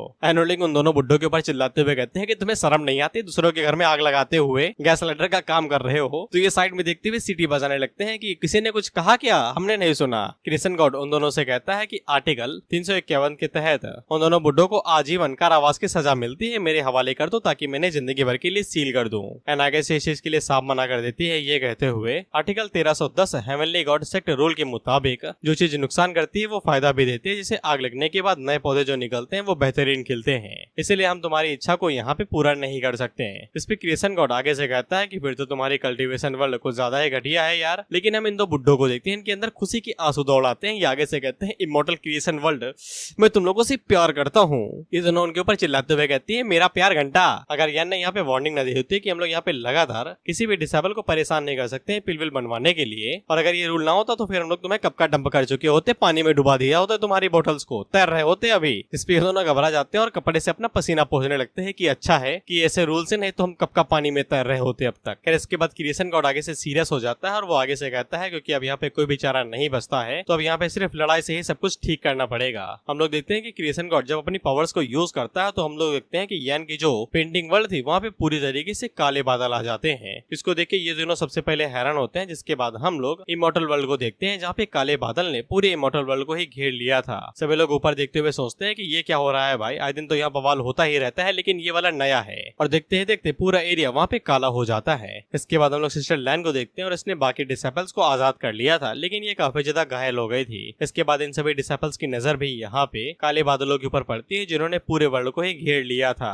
इसके बाद क्रिएशन गॉड और एन और लिंक की नजर बाकी डिसेबल्स के ऊपर पड़ती है जिन्होंने अपने वेपन बाहर निकाल लिए थे फाइट वाइट करने के लिए। वहाँ पे ये लोग काफी ज्यादा खुश हो जाते हैं क्योंकि सभी लोग आजाद हो गए, तो इन्हें लगता है कि ये लोग बच जाएंगे। इन दोनों को समझ में आ जाता है कि अब यहाँ पे इन लोगों के लड़ने की कोई भी जगह नहीं बची है, तो ये दोबारा साउलो और मेंग के पास आ जाते हैं, ये कहते हुए कि हम लोगों को यहाँ से जल्दी निकलना चाहिए। मेंग और साउलो इन लोगों के पास जाती है और उनसे कहते हैं कि यार तुम लोग तो लंबे हो गए हो हमसे। जिया और लैनमिन आगे से कहते हैं कि 600 साल हो गए हैं, लंबा तो होना ही था। हम लोग देखते हैं कि क्रिएशन गॉड यहीं पे इन्हें रुकता है, धीरे धीरे करके पूरा वर्ल्ड और भी ज्यादा काला होते जा रहा था। इसके बाद हम लोग यान की पेंटिंग को देखते हैं जो पूरी काली हो जाती है, और पेंटिंग जैसे ही पूरी काली होती है तो उनकी बॉडी के ऊपर भी यहाँ पे काला रंग आने लगता है। इन्हें यहाँ पे कुछ भी समझ में नहीं आ रहा था इनकी बॉडी के ऊपर ये काला कलर आ कहाँ से रहा है, लेकिन हम लोग क्रिएशन गॉड को देखते हैं जो इसे बढ़ाते रहता है। इन्हें डिसेपल आगे से चीखते हुए कहता है कि हम लोगों ने तो यहाँ पे रंग छोड़ना शुरू कर दिया है। इसके बाद पट्टी वाला डिसेपल आगे से बताता है कि ये कलर जो हमारी बॉडी के ऊपर आ रहा है ये कोई भी चीज सेंस नहीं बनाती, ये बंदा कैसे हमारे वर्ल्ड को मैनिपुलेट कर सकता है। हम लोग यहाँ पे सिटी के बाकी सिटीजन्स को देखते हैं और उन लोगों के ऊपर भी काला रंग आने लगा था। वह सिस्टर लैन आगे से चिल्लाते हुए कहती है कि देख क्या रहा है, उसे ब्लॉक करो, वो हमारे वर्ल्ड को बाहरी दुनिया से अलग कर रहा है अपनी बॉडी के जरिए, और अगर कनेक्शन यहाँ पे पूरी तरीके से टूट जाता है तो फिर हम सभी लोग यहाँ पे हमेशा हमेशा के लिए पेंटिंग के अंदर फंसे रहेंगे। तो फिर एन आगे बढ़ती है, जिसके बाद वो अपनी एबिलिटी का इस्तेमाल करते हुए ऊपर की तरफ एक सूरज बना देती है जो कि यहाँ पे रंग को कुछ टाइम के लिए होल्ड बैक कर लेता है और इनकी बॉडी से काला रंग जाने लगता है। सिस्टर लैन आगे से कहती है कि ये लोग जो भी कर रहे हैं उनकी मदद करो, वो हमारी मदद कर सकते हैं, इसलिए ये सभी लोग भी आगे से अपनी एबिलिटी का इस्तेमाल करते हैं और एक खास एरिया के अंदर सूरज बना देते हैं जिससे ये लोग यहाँ पे रंग को ब्लॉक कर पाते हैं। क्रिएशन गॉड आगे से कहता है कि तुम लोग तो यार क्रिएटर पावर को भी इस्तेमाल कर पा रहे हो, लेकिन इसकी क्वालिटी इतनी ज्यादा नहीं है। उसी टाइम पैन तेजी के साथ आगे बढ़ती है और वो क्रिएटर के ऊपर अटैक करने की कोशिश करती है, लेकिन क्रिएटर उसके अटैक को काफी इजीली ही ब्लॉक कर लेता है और उसके साथ खेलने लगता है। एंड लगातार उसके ऊपर अटैक करने की कोशिश करती है, लेकिन वो हिट नहीं कर रहा था, बस उनके अटैक्स को डॉज करते जा रहा था। इसके बाद वो अपने हाथ से बस एक ही झटका मारता है और एन उड़ते हुए दूर जाके गिरती है। लिंग उससे पूछती है ठीक तो हो, तो एन आगे से बताती है ठीक हूँ। अगले ही पल जब क्रिएशन गॉड अपनी फुल पावर का अपनी थोड़ी बहुत पावर का इस्तेमाल करता है, तो फिर हम लोग देखते हैं कि एन और लिंग टेलीपोर्ट होकर गैलेक्सी के बीच में आ जाती है, और ये गैलेक्सी और कहीं नहीं क्रिएशन गॉड के हाथों में थे, जैसे कि यान ने अपने हाथों के अंदर गैलेक्सीज बनाई थी। ये सभी आगे से चिल्लाते हुए कहते हैं कि ये सब कुछ जाना पहचाना सा क्यों लग रहा है, जैसा कि हमने ये चीजें पहले भी देखी हैं। क्रिएशन गॉड उन दोनों से कहता है कि तुम दोनों को ज्यादा ही परेशानी खड़ी कर रही हो, इसलिए मैं तुम लोगों से बाद में निपटूंगा, तब तक तुम इस गैलेक्सी के अंदर मौज काटो, खाने के लिए काफी कुछ है वहाँ पे। जिससे ये लोग बहुत ही ज्यादा हैरान हो जाते हैं, जिसके बाद इन्हें समझ में आ जाता है कि ये लड़ाई अब डीमन और किसी अननोन गॉड के बीच में नहीं है, बल्कि एक ऐसा ओपोनेंट के खिलाफ है जो कुछ भी कर सकता है इनके साथ, जिसको कोई भी गोल्डन इमॉर्टल या फिर क्रिएटर लेवल का बंदा सामना नहीं कर सकता है। क्रिएशन गॉड उन दोनों से कहता है कि अब मुझे क्या करना चाहिए, अब मैं यहाँ पे ज्यादा देर तक इंतजार भी नहीं कर सकता हूँ, ऐसा लगता है तुम्हारा टीचर कुछ ज्यादा ही बिजी है, उसे आने में और ज्यादा टाइम लगेगा। सिस्टर लैन उसे कहती है कि ज्यादा कॉकी ना बनो, लेकिन उसी टाइम पे क्रिएशन गॉड अपनी पावर्स का इस्तेमाल करता है, तो हम देखते हैं कि ये लोग तुम्हारा मिट्टी के अंदर बदलने लगते हैं। इस पे ये लोग हैरान हो जाते हैं कि ये कैसा बंदा है भाई, हमारे बड़े सीनियर्स तो यहाँ पे पिघले जा रहे हैं। तो फिर उन लोगों की मदद करने के लिए यहाँ पे जिया और लैनमिन दोबारा फाइट करने के लिए रेडी हो जाते हैं। सालो उन्हें रोकने की कोशिश करती है, लेकिन वो लोग कहते हैं कि हम लोग कुछ भी नहीं कर सकते हैं, यही हमारे पास चॉइस बची है, हमें थोड़ा बहुत टाइम निकालना पड़ेगा, तब तक टीचर यहाँ पे नहीं आ जाते हैं। इसके बाद लैनमिन और जिया आगे से फाइट करने के लिए आगे बढ़ते हैं और उस गोले को रोकने की कोशिश करने लगते हैं, जिसको क्रिएशन गॉड ने अपने हाथों में रखा हुआ था। क्रिएशन गॉड उन दोनों से कहता है कि एक के पास इन्फिनाइट डैमेज एबिलिटी और एक के पास इमोर्टैलिटी है, काफी अच्छे सामान है, और तुम्हारे इमोर्टल वर्ल्ड के पास उनकी खुद की स्ट्रेंथ है, लेकिन बदकिस्मती से तुम्हारी उम्र काफी ज्यादा कम है, ये सब कुछ मैं ले रहा हूँ। इसके बाद वो जिया और लैनमिन की पावर्स उनकी बॉडी से खींच के ले लेता है। मैं आगे से हैरान होकर कहती है कि इस बंदे का लेवल क्या है भाई, बस हाथ उठा के इसने इन दोनों की पावर से ले ली। इन डिसेबल आगे से कहता है कि कुछ भी हो साला, मैं यहाँ पे कुछ कह ही नहीं सकता हूँ, बस वो मन के अंदर यही सोचता है कि ये बंदा जो उसके सामने खड़ा है इसकी एबिलिटीज इमेजिनेशन से भी बियॉन्ड है। सालो लैनमिन से पूछती है कि तुम लोग ठीक तो हो, तो लैनमिन आगे से बताता है कि उसने हमारी एबिलिटीज ले ली है। क्रिएशन गॉड उन दोनों से कह ही रहा था कि इतनी कम उम्र में इतनी बड़ी एबिलिटीज को हासिल करना काफी ज्यादा बड़ी अचीवमेंट है, लेकिन तभी यान उसे कहता है कि अच्छा तो तुम हो गॉड ऑफ क्रिएशन। इस पे सभी लोग उस आवाज की तरफ मुड़ के देखते हैं और सोचते हैं कि अब ये कौन आ गया है, और उन्हें पता चल जाता है कि ये और कोई नहीं हमारा यान है। हम लोग देखते हैं कि यान इसी वर्ल्ड के अंदर था, इसी घर के अंदर था, वो कहीं नहीं गया था और सिंहासन के ऊपर बैठा हुआ ये सब कुछ देख रहा था। कर ये सभी लोग खुश हो जाते हैं कि यान वापस आ गया, अब ये लोग बच जाएंगे। क्रिएशन गॉड यहाँ पे यान से पूछता है कि तुम इतनी जल्दी वापस कैसे आ गए, इसके बाद वो अपनी एबिलिटी का यूज करके गैलेक्सी के अंदर चेक करता है, तो फिर उसे पता चलता है कि यान अभी भी गैलेक्सी के अंदर ही है। और वो यान से पूछता है कि तुमने ये कैसे किया, तो यान उसे बताता है कि तुम्हें बाहर निकालना काफी ज्यादा मुश्किल था, मुझे ये सारे हथकंडे अपनाने पड़े। इसके बाद यान क्रिएशन गॉड को एक और झटका देता है, ये कहते हुए कि तुम कुछ ज्यादा सोचते हो भाई, थोड़ा सा कम सोचा करो, मैं कभी यहाँ से गया ही नहीं था, मैं हमेशा से यही ही था। इसके बाद हम लोग देखते हैं कि यान ने जो स्पेस के अंदर अपना एक शैडो बेचा था वो एक झटके के अंदर वहां से गायब हो जाता है। और यान उससे कहता है कि मैं कभी ये जगह छोड़ के गया ही नहीं था, मैं यहीं पे था, तुम्हें देख रहा था। क्रिएशन गॉड की आगे से फटने लगती है। वो कहता है कि ये नामुमकिन है, वो तो बस तुम्हारा छोटा सा एक शैडो था, एक छोटा सा शैडो पूरी गैलेक्सी को कैसे डिस्ट्रॉय कर सकता है। यान आगे से कहता है कर सकता है, तुम्हें इससे कोई दिक्कत है, जिससे क्रिएशन गॉड काफी ज्यादा घबरा जाता है। वहीं पे ये लोग आगे से रोते हुए बताते हैं कि इस हरामी ने लैंडमैन और जियाओ की पावर्स भी ले ली है, कुछ करिए मास्टर, ये हमें बुली कर रहा है, वो भी पूरे संसार के सामने।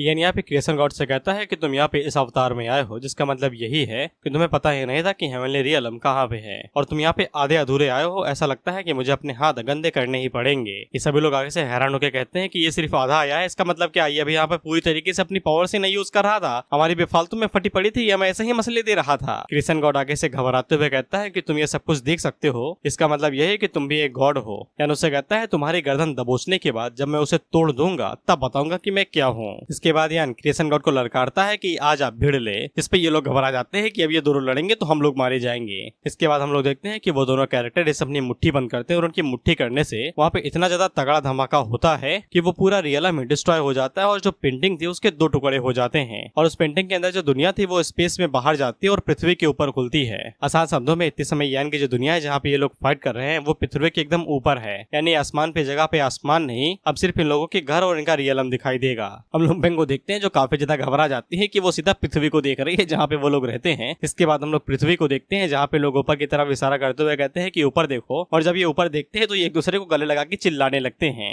ऑथर हम लोगों को बताता है कि जब उन दोनों ने अपनी मुट्ठी बंद करी थी तो उससे डैमेज इतना ज्यादा हुआ था कि अंदर की दुनिया पूरी तरीके से एक्सप्लोड हो गई और जो अंदर वाली दुनिया थी वो पूरी तरीके से होल गैलेक्सी यानी कि पूरे आकाश गंगा के अंदर फैल गई, यहाँ तक कि वो इतने ज्यादा फैल गई कि बाहर भी लगातार बढ़ते जा रही है। हम लोग डेमीगॉड को देखते हैं तो ये बहुत ही ज्यादा घायल हो चुका था, इसका रंग छूटने लगा था। इसके बाद ये आगे से कहता है कि वार्म अप खत्म हुआ और वो यान के ऊपर एक जोरदार घुसा मारता है जिससे यान चट्टानों को तोड़ते हुए सीधा मार्स पे जा गिरता है। इसके बाद मार्स को डिस्ट्रॉय करते हुए वो सीधा जुपिटर पे जाता है, जुपिटर से सैटर्न, लेकिन यान को अभी भी कुछ भी नहीं हुआ था तो क्रिएशन गॉड दोबारा स्पीड से आगे बढ़ता है और वो यान के ऊपर दोबारा हमला करता है और इस बार ये लोग पूरे सातों के सातों प्लेनेट को पार करते हुए सीधा सूरज के अंदर जा घुसते हैं। जिसके बाद हम लोग क्रिएशन गॉड को देखते हैं और ये दोबारा कुछ उठपटांग चीज करता है, सीधा सूरज को ही निगल जाता है। ये आगे से अपना सर पकड़ लेते हैं और चिल्लाते हुए कहते हैं ये हरामी करके आ रहा है, ये हमारे सन को खा रहा है, ऐसे कैसे खा सकता है भाई तू। लेकिन क्रिएशन गॉड यहाँ पे सन को माजा की तरह गटक जाता है और पूरे सन की एनर्जी को अपने अंदर खींच लेता है और जैसे ही सन गायब होता है तो यहाँ पे ग्रेविटी भी गायब हो जाती है और ये सभी लोग आसमान में उड़ने लगते हैं जैसे कि न्यूटन पैदा ही नहीं हुआ था।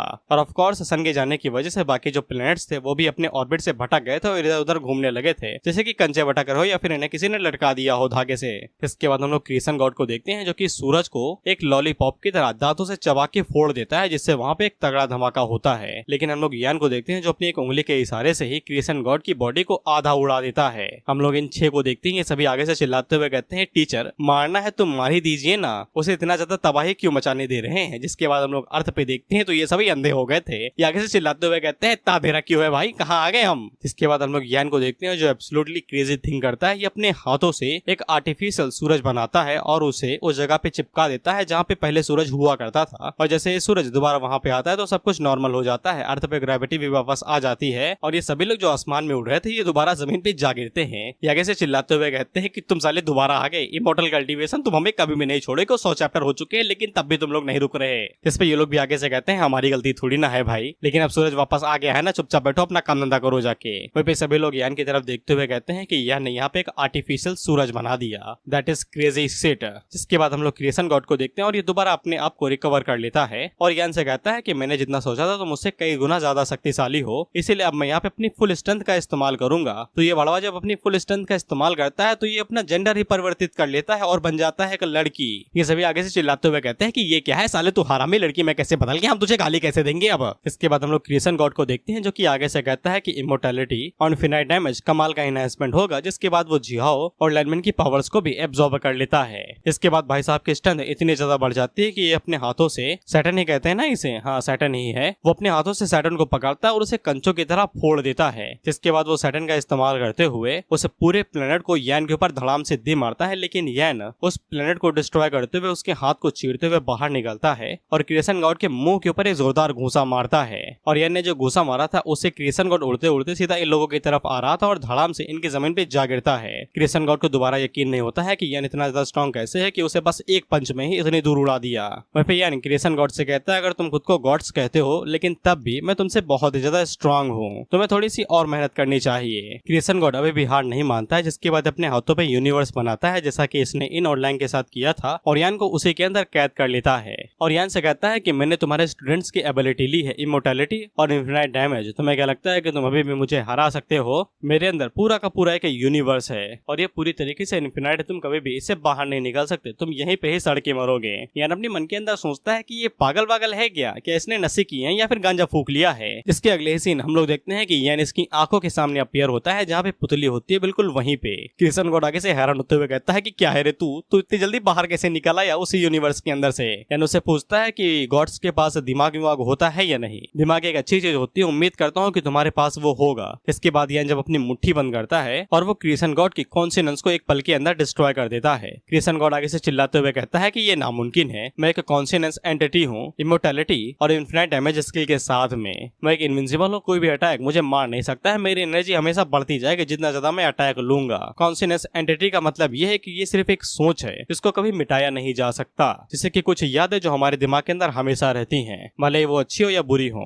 दैट्स व्हाई क्रिएशन गॉड कभी भी मर नहीं सकता है, बट यान के सामने हर एक चीज फीकी पड़ जाती है। क्रिएशन गॉड यान से पूछता है कि तुम मेरे साथ क्या कर रहे हो, तुम ऐसा कैसे कर सकते हो? यान उसे कहता है, साले बेवकूफ, मैं तुझे दोबारा बताता हूँ, मैजिक वर्ल्ड मेरे हाथों की बनाई हुई एक ड्राइंग थी, मैंने ही घोस्ट वर्ल्ड बनाया, मैंने ही डीमन वर्ल्ड बनाया, मैंने ही सब कुछ अरेंज किया था, मैंने डेविल किंग और घोस्ट किंग को बनाया, ये सब कुछ मैंने ही किया है। उनकी इमोर्टैलिटी और इन्फिनाइट डैमेज मैंने ही उन्हें ये पावर दी है। तुम मेरी स्किल मेरे खिलाफ इस्तेमाल करके मुझसे ही जीतना चाहते हो? इससे क्रिएशन गॉड को बहुत बड़ा झटका लगता है और वो बहुत ही ज्यादा बौखला जाता है और यान उसे कहता है, अब समझ में आया कि तुम एक नंबर के बेवकूफ हो। इससे बस ऐसा लगता है कि वो दुनिया के अंदर सर्वश्रेष्ठ है और कोई भी उसे हरा नहीं सकता है। हम लोग मैंग को देखते हैं जो आगे से कांपते हुए कहती है, अचानक से पता नहीं क्यों टीचर मुझे बहुत ही ज्यादा डरावने लगने लगे हैं। इन्हें डिसाइपल आगे से कहता है कि लगना भी चाहिए। इसके बाद हम लोग क्रिएशन गॉड को देखते हैं और ये दोबारा अपना रूप परिवर्तन करता है और आगे से चीखते हुए कहता है कि नामुमकिन है, मैं ये कभी भी हार नहीं मानूंगा। जिसके बाद ये एक बुढ़े के अंदर ट्रांसफर हो जाता है। ये लोग आगे से चिल्लाते हुए कहते हैं कि पहले एक खूबसूरत मुंडा, जिसके बाद कुड़ी, अब एक बुढ़ा, ये क्या चल रहा है भाई? कौन सा कैरेक्टर डिजाइन है ये? इस पे मेगाजॉर्ड आगे से बताता है कि वो कोई बुढ़ा नहीं, असल में एक रियल गॉड है। ऐसा कहा जाता है कि हर एक गॉड के पास उनके अंदर एक यूनिवर्स होता है, नहीं वो लोग खुद ही यहाँ पे यूनिवर्स रिप्रेजेंटेट करते हैं। एक गॉड यहाँ पे ह्यूमन फॉर्म ले सकता है, वो एक बुढ़ा इंसान, औरत, एक बच्चा, कुछ भी हो सकता है। यहाँ तक कि वो एक भिखारी भी हो सकता है जिससे हम लोग हर दिन मिलते हैं और वो हमसे खाना मांगता है। ये पूरी दुनिया हमेशा से मिस्टीरियस से भरी रही है और यहाँ पे कुछ भी होता रहता है। हम लोग साउलू को देखते हैं जो आगे से चिल्लाते हुए कहती है कि इस बुढ़े के पास यहाँ पे मिस्टिक इमोर्टल लेवल की स्टंद है, ये बुढ़ा किस मिट्टी का बना हुआ है? इस पे ये लोग आगे से कहते हैं कि इसीलिए जब उसने यहाँ पे सन को खाया तो इसकी पूरी बॉडी खुद ही यूनिवर्स थी, इसीलिए सन को खाना एक च्युइंगम खाने के बराबर का ही था। मैं आगे से घबराते हुए कहती है कि ये बहुत ज्यादा डरावना है, मुझे डर लग रहा है। तो मेगाजॉर्ड उससे कहता है, लेकिन तुम्हारा टीचर कुछ ज्यादा ही डरावना है, तुमने देखा नहीं, उसने एक आर्टिफिशियल सन बना दिया। इसके बाद हम लोग क्रिएशन गॉड को देखते हैं और ये अभी भी नहीं रुक रहा, ये आगे से सभी चीजों की एनर्जी एब्जॉर्ब करने लगता है, जो भी चीज यूनिवर्स के अंदर थी। अर्थ के ऊपर जो भी इंसान सुपर हीरोज थे उनकी एनर्जी को ये पहले एब्जॉर्ब करता है और इन्हें एब्जॉर्ब करने के बाद ये कियोस वर्ल्ड के अंदर से भी एनर्जी एब्जॉर्ब करता है, जिसके बाद इन लोगों का भी नंबर आता है और ये इन लोगों की भी एनर्जी एब्जॉर्ब करने लगता है। अभी भी कंफ्यूज है तो फिर बता दो कि अर्थ उस बुढ़े के यूनिवर्स के अंदर ही आती है, इसीलिए वो इनकी एनर्जी को कंज्यूम कर पा रहा है और इस समय पे यहाँ पे जो कॉस्मिक कॉन्शियस है वो एक जगह पे इकट्ठा हो चुकी है। इसके बाद ये बुढ़ा आगे से हंसते हुए कहता है कि अब तुम क्या करोगे? पूरे यूनिवर्स की कॉन्शियस मेरे हाथों में है, अब तुम कुछ भी नहीं कर सकते हो। यान आगे से सीरियस हो जाता है और उससे कहता है, मुझे सच में बताओ, क्या तुम्हें सच में लगता है कि तुम ये सब कुछ करके यहाँ पे बहुत बड़ा डिस्ट्रक्शन या फिर तबाही ला सकते हो? क्रिएशन गॉड आगे से चिल्लाते हुए कहता है कि इस तरीके से मुझसे बात ना करो, मुझे पता है कि तुम मुझसे कई सारे लेवल ऊपर हो, लेकिन ये मत सोचना कि तुम मुझे मार सकते हो। मेरे पास यहाँ पे पूरे यूनिवर्स की लाइफ है, यानी कि मैंग अर्थ पे जितने लोग हैं उन सभी की लाइफ अब इसके हाथों में है। और ये ज्ञान से कहता है, अगर तुम मुझे मार दोगे, मुझे डिस्ट्रॉय कर दोगे, तो फिर यूनिवर्स के अंदर जितनी भी जिंदगी हैं वो सभी भी मर जाएंगी, वैनिश हो जाएंगी। लेकिन हम लोग यान को देखते हैं जो आगे से कुछ ज्यादा ही सीरियस हो जाता है। वह यान जैसे ही यहाँ पे अपनी हल्की फुल्की एनर्जी को रिलीज करता है तो क्रिएशन गॉड की धज्जियां उड़ जाती हैं। पहले इसके दांत होते हैं, जिसके बाद बाल, और इसके बाद ये पूरा ही उड़ जाता है। क्रिएशन गॉड अभी भी चिल्ला चिल्ला के कह रहा था कि तुम मुझे डिस्ट्रॉय नहीं कर सकते हो, अगर तुम मुझे डिस्ट्रॉय कर दोगे तो यूनिवर्स के अंदर जितनी भी कॉन्शियस है वो सभी डिस्ट्रॉय हो जाएंगी, यहाँ तक कि तुम्हारे स्टूडेंट, तुम्हारे डिसाइपल्स भी, तुम उन सबको एक साथ मार दोगे और तुम इन सभी चीजों की जिम्मेदार होगे। बट एज यू नो यान, ये हमेशा कुछ क्रेजी सिट वाली चीजें करता है, यानी कि बौखला देने वाली चीजें। यान अपने एक हाथ को आगे बढ़ाता है और हमें इस मूव का नाम बताया जाता है जो कि होता है king of immortalities palm strike, ignoring the life and death. यानी कि ये पाम स्ट्राइक किसी भी बंधन से बंधी नहीं हुई है, न मौत और न ही जिंदगी के। इसके बाद हमें यान के पाम के ऊपर फोकस किया जाता है, उसके हाथों की लकीरों पे, उसके फिंगरप्रिंट पे, उसके अंदर जो ब्लड सेल होते हैं उनके ऊपर, ब्लड प्लेट्स जिन्हें कहा गया है, और उनके अंदर होता है यूनिवर्स, एक नहीं हजारों यूनिवर्स, द कॉस्मिक स्टार्स। और यार उन्हीं में से एक कॉस्मिक स्टार का इस्तेमाल करता है यहाँ पे दोबारा यूनिवर्स को बनाने के लिए। इसके बाद वो यहाँ पे अपने डिसाइपल अर्थ पे जो भी लोग मरे थे उन सभी को रिवाइव कर देता है। वहीं हम लोग क्रिएशन गॉड को देखते हैं जो एक झटके के अंदर डिस्ट्रॉय होते हुए कहता है कि ये चीज बिल्कुल भी संसा नहीं बनाते हैं, नामुमकिन है ये। लेकिन यान उसे मुट्ठी बंद करके वहीं पे ही मार देता है। इस समय पे मैं कुछ कहना चाहूंगा, गोकू अगर यहाँ पे यान को देख भी ले तो वो अपनी बुंड बचा के वो भाग ले यहाँ से, क्योंकि bro is not even serious. क्योंकि भाई की खून के जो ब्लड सेल हैं उनके अंदर ही कॉस्मिक स्टार्स हैं, यानी कि हजारों गैलेक्सीज, हजारों यूनिवर्स या फिर अरबों खरबों भी। हम देखते हैं कि यान उस क्रिएशन गॉड से कहता है कि मैं तुम्हें मारने वाला नहीं था, मैं बस तुम्हें हल्का फुल्का सबक सिखाना चाहता था, लेकिन अब तुम यहाँ पे मरने वाले हो खुद की बेवकूफी की वजह से, और तुम मुझे दोष नहीं दे सकते। फिर पे ये दोनों एकदम सन्नाटे में चुपचाप खड़े थे, इन्हें कुछ भी नहीं कहना था। इन्हें सब कुछ समझ में आ चुका है कि इन लोगों के लिए पिता तुम्हें हो, माता तुम्हें हो, या नहीं है। यान की पावर्स को देख के ये लोग भी हक्का बक्का रह जाते हैं कि अभी यहाँ पे क्या हुआ भाई। इसके बाद हम लोग यान को देखते हैं जो कि यहाँ पे क्रिएशन गॉड ने जिस यूनिवर्स के अंदर यहाँ पे एनोडलिंग को सील किया था, यान उन्हें वहां से बाहर निकालता है। और ये दोनों जैसे ही बाहर निकलती हैं तो यान को देख के काफी ज्यादा खुश हो जाती है और आगे से चमकने लगती हैं। लेकिन यान इन्हें देखते हुए अपने मन के अंदर सोचता है कि इनसे तो मैं बाद में निपटूंगा। तो ये दोनों घबरा जाती है कि हमने क्या किया भाई। इसके बाद यान अपनी एबिलिटी का यूज करता है और इनकी पीठ के अंदर से वो दोनों बॉटल्स यानी कि आर्कमिजेस को बाहर निकालता है और उनसे कहता है कि मरने का नाटक ना करो, मुझे पता है कि तुम दोनों अंदर ही हो और ये सारा बवाल तुम लोगों की वजह से ही हुआ है, चुपचाप बाहर निकलो। इस पे ये दोनों अपना सर जमीन में पटकते हुए माफी मांगते हैं और आगे से कहते हैं कि हमारे ऊपर दया दिखाओ, हमारे ऊपर दया दिखाओ। लेकिन ये बाद में चिल्लाने लगते हैं कि दया ना दिखाओ, हमें बख्श दो, हमें बख्श दो, हमें कुछ भी नहीं चाहिए, हमने कुछ भी नहीं किया, हमें उन दोनों बहनों ने निकल दिया था जिसके बाद हमें कुछ भी नहीं पता कि यहाँ पे क्या हो रहा था। और ये दोनों कांपते हुए अपने मन के अंदर सोचते हैं कि ये बंदा क्रिएशन गॉड से भी ज्यादा खतरनाक है जिसने हमें सील किया था। अगर हमें ये सील करता है तो फिर हम कभी भी इस सील से आजाद नहीं हो पाएंगे, उससे बेहतर होगा कि हम लोग मारे ही जाएं। ये इन लोगों से कहता है तुम्हारा क्या मतलब है कि यहाँ पे जो भी बवाल हुआ उन सभी चीजों का जिम्मेदार मेरे डीमन क्लैन के डीमंस हैं जो कि यहाँ पे शैतानी कर रहे थे। जिस पे ये दोनों भी आगे से हैरान होकर कहते हैं कि ये सच है ना ये सच है। जिस पे यान ने घूरते हुए कहता है कि अच्छा ये सच है क्या। तो फिर ये दोनों दोबारा अपना सर पटकते हुए आगे से माफी मांगने लगते हैं। ये कहते हैं हमें माफ कर दो, हमारी गलती है, ये हमारी गलती है सब कुछ। तो ब्लैक मेज अपने मन के अंदर सोचता है कि हमारे क्योस वर्ल्ड का तुम्हारे इमॉर्टल वर्ल्ड से कोई भी लेना देना नहीं है, तुम ये सब कुछ सिर्फ इसलिए कर रहे हो ताकि तुम्हारे डिसाइपल्स को समाज के सामने जाके माफी न मांगनी पड़े और सारा ब्लेम हमारे ऊपर आ जाए। यानी लोगों से कहता है कि तुम्हारे पास तुम्हारे कायदे कानून है और हमारे पास हमारे, तुमने अपनी गलती को मान लिया है, इसलिए मैं तुम्हें सिर्फ 5000 साल के लिए ही सील करने वाला हूँ।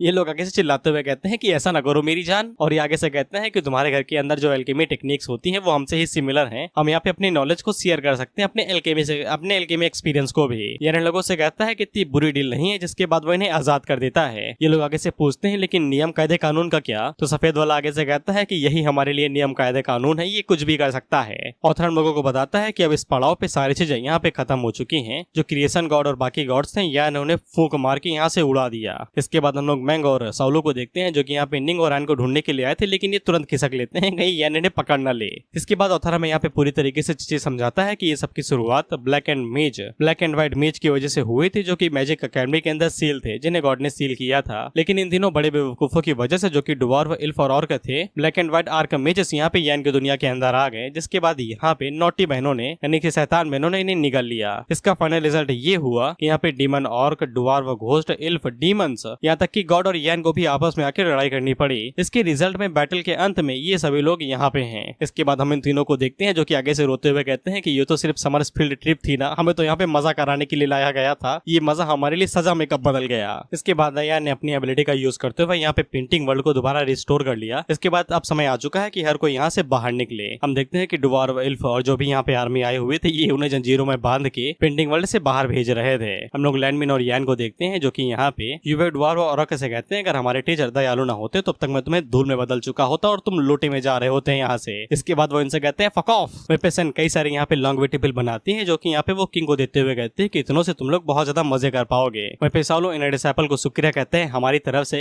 ये कहते हुए शुक्रिया ये सब कुछ एक्सप्लेन करने के लिए। यहाँ पे न्यूज रिपोर्टर नहीं था, तुम्हारी वजह से हम लोगों को काफी अच्छी एक्सप्लेनेशन मिल सकी। इसके बाद हम लोग मैंग को देखते हैं और उसकी दुल्हन चीख चीख के रो रही थी, ये कहते हुए मुझे छोड़ के ना जाओ, मुझे भी अपने साथ ले चलो। वहीं पे हम लोग यान को देखते हैं जो कि आखिरकार एनोडलिंग को पकड़ लेता है और उनसे कहता है कि चलो तुम मेरे साथ चलोगी। वहीं पे इन दोनों के चेहरों के ऊपर मौत का खौफ है। इसके बाद हम लोग लैंडमिन और जिहो पे आ जाते हैं, जहाँ पे उनके सोल्जर्स उनके सामने घुटने टेक के कह रहे थे हमें भी अपने साथ ले चलिए, आप हमारे बारे में भूलेंगे तो नहीं ना। लैंडमिन अपने जनरल से कहता है कि तुम लोग हमारे साथ नहीं आ सकते हो, हम यहाँ के नहीं हैं, तुम मेरे लिए मेरी फैमिली बिजनेस का ख्याल रखना और मैं यहाँ पे तुमसे मिलने आता रहूंगा। इधर जिया उन लोगों से कहता है कि यहाँ पे आए हुए 600 साल हो गए हैं, अब अचानक से जाने में काफी ज्यादा दुख हो रहा है। इस पे जियाओ के जनरल्स उसे यहाँ पे ग्रीटिंग्स देते हैं, लेकिन जियाओ हरामी अपने जनरल से कहता है कि हम लोगों के जाने के बाद तुम यहाँ पे पूरा फायदा उठाना, पूरी आर्मी के इस्तेमाल करते हुए घोस्ट वर्ल्ड की जो भी जमीन हो उसके ऊपर कब्जा करने ना मेरे लिए। जनरल आगे से कहता है हरामखोर अब तो सुधर जाओ, और वो कहता है कि ठीक है हम लोग कर लेंगे। इसके बाद ये सभी लोग यहाँ पे पेंटिंग वर्ल्ड छोड़ के बाहर निकल जाते हैं, ये कहते हुए कि मिलते रहेंगे। ये लोग आगे से कहते हैं कि याद रखना हमें भूलना नहीं। वहीं पे हम लोग सिस्टर लैन को देखते हैं जो कि आगे से कहती है क्या इमोशनल हो रहे हो, जब चाहे तब आ सकते हो, बस पेंटिंग चुरा के अंदर ही तो घुसना है। इसके बाद अगला सीन हीरो रायंस का होता है, जहाँ पे इस पूरी फील्ड ट्रिप की समरी बताई जा रहे थे कि ये फील्ड ट्रिप कैसे गया और इसे कितना स्कोर मिलेगा। यानी लोगों से कहता है शुरू करो। एक वहाँ पे पर्चा लिए बता रहा था कि पूरी फील्ड ट्रिप सक्सेसफुल रही, कई सारे स्टूडेंट को यहाँ पे अलग अलग चीजों का सामना करना पड़ा, लेकिन वो लोग सही सलामत हैं, इसीलिए वो लोग यहाँ पे अब सीधा कंक्लूजन पे आते हैं। अब मुझे यहाँ पे इस मोहर का समझ में नहीं आया कि ये रेड वाला है या फिर सक्सेसफुल वाला या फिर खराब वाला, लेकिन यानी लोगों को घूरते देख रहा था तो ये लोग घबरा जाते हैं, जिसके बाद मोहर लगा देते हैं और इस मोहर के ऊपर लिखा हुआ है फर्स्ट क्लास ट्रिप, यानी कि ट्रिप बढ़िया गई। शायद से यहाँ पे यान को सेकंड या फिर फोर्थ पोजीशन देने वाले थे,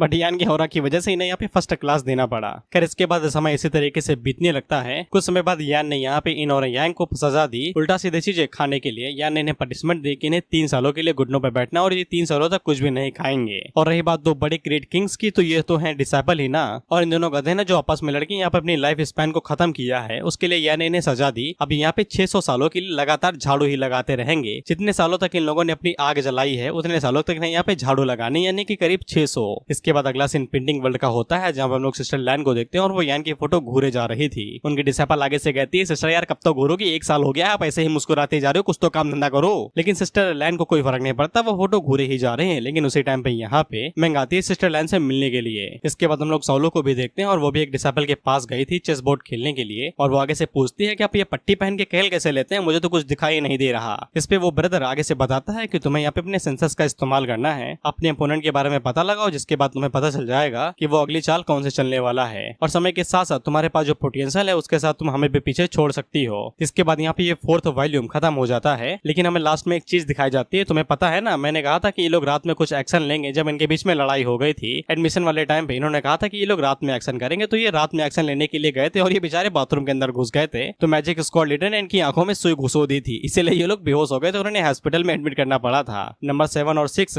आगे से पूछते हैं कि इन्हें क्या हुआ भाई, ये उठेंगे कि नहीं उठेंगे। डॉक्टर आगे से बताता है आंखों में सुई लगी है, पता नहीं उठेंगे या नहीं उठेंगे। इसके बाद अगला सीन एक डीप गैलेक्सी का होता है, जहाँ पे हम लोग डेमीगॉड को देखते हैं और ये टुकड़ों से बन के दोबारा जिंदा हो गया था। आगे से रोते हुए कहता है अच्छा है कि मैं यहाँ पे जिंदा हूँ, साला अर्थ बहुत ज्यादा खतरनाक जगह है। जिसके बाद ये अपने फादर के बारे में सोचते हुए कहता है फादर तो चले गए, मेरे भाई भी चले गए, अब मैं यहाँ पे क्या करूंगा, मुझे क्या करना चाहिए। लेकिन उसी टाइम पे यहाँ पे डेमीगॉड को पता चलता है कि लेकिन 1 सेकंड मैं अभी तक जिंदा कैसे हूँ, मुझे भी तो मरना चाहिए था। लेकिन उसी टाइम पे हम लोग देखते हैं कि वहाँ पे पानी सब कुछ तो आता है जो कि इसके पास आ जाता है। डेमीगॉड उसे देख के कहता है कि साला ये आकाश में सॉरी स्पेस में ये पानी कहाँ से आया, यहाँ पे तो कुछ भी नहीं है। लेकिन उसी टाइम पे हम लोग देखते हैं कि वो पानी वहाँ पे बवंडर का रूप ले लेता है और उस बवंडर के अंदर से पोसाइडन बाहर निकलता है। वही पोसाइडन गॉड ऑफ वॉर वाला। पोसाइडन यहाँ पे डेमीगॉड के ऊपर अटैक करता है और उसके एक हाथ को काट देता है। हम लोग देखते हैं कि वो एक हाथ ट्रांसफॉर्म होकर क्रिएशन गॉड के अंदर बदल जाता है। ये देख के तो डेमीगॉड भी हैरान हो जाता है कि अब मैं फादर बन गया फादर का। लेकिन क्रिएशन गॉड यहाँ पे पोसाइडन के सामने अपना सर झुका लेता है और उसे पूरी इज्जत देता है और शुक्रिया भी कहता है उसकी जान बचाने के लिए। पोसाइडन यहाँ पे अपने असली रूप में आता है और वो क्रिएशन गॉड से पूछता है कि तुम अर्थ पे गए थे ना,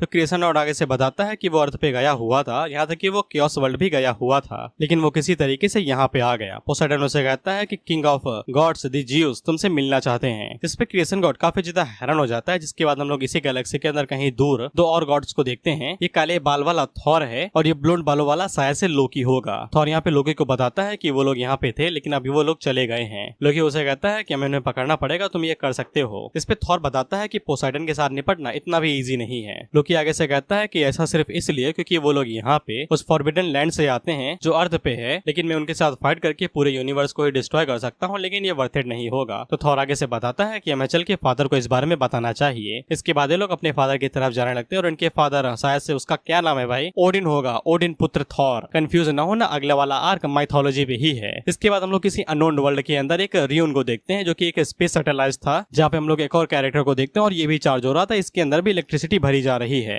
इसके बाद हम लोगों को टाइम स्किप दिखाया जाता है और ये दुनिया का सबसे बड़ा टाइम स्किप है। 600 साल के बाद हम लोग अर्थ को देखते हैं और अर्थ कुछ ज्यादा एडवांस हो गई थी। फ्लाइंग कार सब कुछ आ गया था यहाँ पे, जो हम लोगों ने देखा है। हम लोग देखते हैं कि न्यूज़पेपर बॉय आगे से बता रहा था कि एक्स्ट्रा न्यूज आई है, 1 सेंचुरी के बाद में यहाँ पे दोबारा एडमिशन सीजन शुरू होने वाला है, यानी कि एडमिशन शुरू होगा। और ये बेचारा साइकिल पे पर्चे बांट रहा था साले फ्लाइंग कार यूज कर। इसके बाद अगला सीन कल्टीवेशन एकेडमी को होता है और कल्टीवेशन एकेडमी और भी ज्यादा फल फूल गई थी। हम लोग यान को देखते हैं और शायद से इसने संन्यास ले लिया, अब ये किसी को भी नहीं पढ़ाता है। इसके बाद हम लोग कुछ नए डिसेपल्स को देखते हैं और इनकी बातों से हमें पता चलता है कि चंगो मंगो आखिरकार 600 साल बाद की रिफाइनिंग स्टेज पे पहुंच चुके हैं। लड़के आगे से चंगो मंगो की बेइज्जती करते हुए कहते हैं कि 600 साल उन्हें काफी ज्यादा मेहनत लगी होगी और उन लोगों ने करीब अरबों लॉन्गेविटी पिल खाई होंगी जिंदा रहने के लिए। इस पे लड़की आगे से कहती है कि तुम्हें सेक्टर रूल्स के बारे में पता है ना, तुम किसी की भी बेइज्जती नहीं कर सकते हो, खासकर एल्डर्स की। हमें इनकी बातों से भी पता चलता है कि ये लोग यहाँ पे सिर्फ पियर्स ही थे, यानी कि ये पूरी तरीके से डिसेपल नहीं बने हैं। इन्हें आउटर डिसेपल समझा जा सकता है, जब ये इनर बनेंगे तो ही इन्हें अपना असली डिसेपल माना जाएगा। हम इस पीले बाल वाली लड़की को देखते हैं और इसका सपना यही था कि ये बस एक बार यान से मिलना चाहती थी।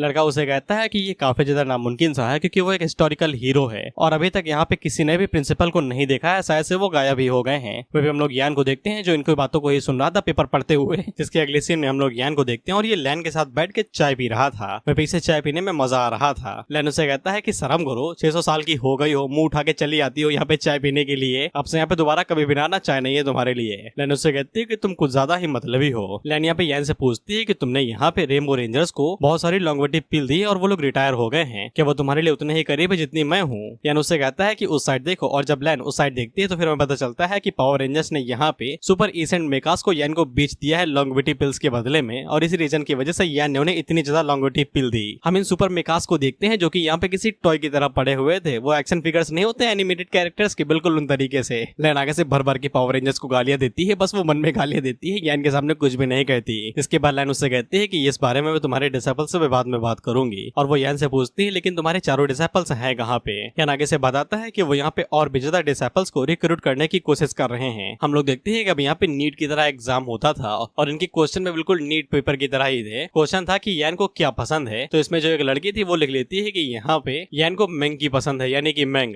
जिसके बाद वो अपना सर पीटते हुए कहती है कि मैंने ये का लिख दिया। अदर साइड से कहता है वुमन। और वो आदमी ये सोच रहे थे कि यहाँ पे ये बेवकूफ लड़के कैसे आ गए। हम देखते हैं कि इस लड़के से भी यही सवाल पूछा गया था कि यान को क्या पसंद है, लेकिन यह बंदा बुद्धिमान था, इसे पता चल जाता है कि यान को यहाँ पे उसे अपना क्लैन काफी ज्यादा पसंद है, इसीलिए वो सही आंसर डालता है, दिस इज द मैन। करें दोनों लड़कियां यहाँ पे नीट के पेपर में फेल हो गई थी तो अपने मन के अंदर सोच रही थी कि अब क्या करेंगे। उन दोनों बेवकूफों यानी कि इनके ही दोस्तों को पावरफुल मास्टर्स पहले ही मिल चुके हैं जो कि अपने साउलू और मेंग हैं। अब ये बेचारे यहाँ पे यही सोच रहे थे कि अभी किसके पास जाएंगे, कौन इनका मास्टर बनेगा और कैसे ये लोग इमॉर्टल कल्टीवेशन स्कूल के अंदर एडमिशन ले पाएंगे। अगर इन लोगों को स्ट्रॉन्गर टीचर नहीं मिलता है तो ये कभी भी यहाँ पे इमॉर्टल नहीं बन पाएंगे। अब इसी के बाद हम लोग दरवाजे के बाहर जिया और लैनबिन को देखते हैं और ये 600 सालों से झाड़ू ही लगा रहे हैं और जहाँ तक मुझे लगता है ये पक्का आधी दुनिया साफ कर चुके होंगे। हम इन दोनों लड़कियों को देखते हैं जो आगे से निराश थी, ये अपने मन के अंदर यही सोच रही थी कि अब इन्हें किसी दूसरे कॉलेज जाना पड़ेगा। लेकिन उसी टाइम में इन दोनों के सामने लैनबिन और जिहो आ जाते हैं जो कि इन दोनों से कहते हैं कि तुम हमारे डिसेपल्स बन सकती हो, तुम यहाँ पे जो स्ट्रॉन्गेस्ट टीचर को ढूंढ रही हो वो तुम्हारी आंखों के सामने ही खड़े हैं। ये दोनों उन्हें पूरी तरीके से इग्नोर कर देते हैं, ये कहते हुए इन बेवकूफों को देखो, ये साला यहाँ पे झाड़ू लगा रहे, लगता है कि हम इनकी बातों पे यकीन कर लेंगे, कमजोर ही यहाँ पे स्ट्रॉन्गेस्ट होने का दिखावा करते हैं। पूरे बाल वाली लड़की आगे से बताती है कि मैंने अपनी ग्रैंडमा को कहते हुए सुना था कि उन्होंने अपनी जवानी में यहाँ पे 2 बेवकूफ लड़कों को देखा था जो सफाई कर रहे थे और ये तब से लेके अब तक यहाँ पे सिर्फ झाड़ू ही लगा रहे हैं। ये दोनों उन लड़कियों के ऊपर चिल्लाते हुए कहते हैं कि तुम्हें दिखाई नहीं दे रहा कि हम लोग यहाँ पे स्ट्रॉन्गेस्ट हैं जो कि यहाँ पे साफ सफाई कर रहे हैं, हम लोग यहाँ पे हजारों सालों से ये सब कुछ काम करते हुए आ रहे हैं, क्या ये सब कुछ साबित नहीं करता है? जिसपे ये लड़की आगे से कहती है कि बाहर की दुनिया में ऐसे कई सारे लोग हैं जो कि यहाँ पे हजारों सालों से जी रहे हैं, लेकिन इसके बावजूद वो सिर्फ की रिफाइनिंग स्टेज पे ही अटके हुए हैं। और ये बात स्ट्रॉन्गेस्ट पीपल के बारे में, तो फिर मुझे सिर्फ यहाँ पे 2 ही लोगों के बारे में पता है जो कि मेंग और साउलू हैं, बाकी मैंने तुम लोगों के बारे में कुछ कुछ भी नहीं सुना।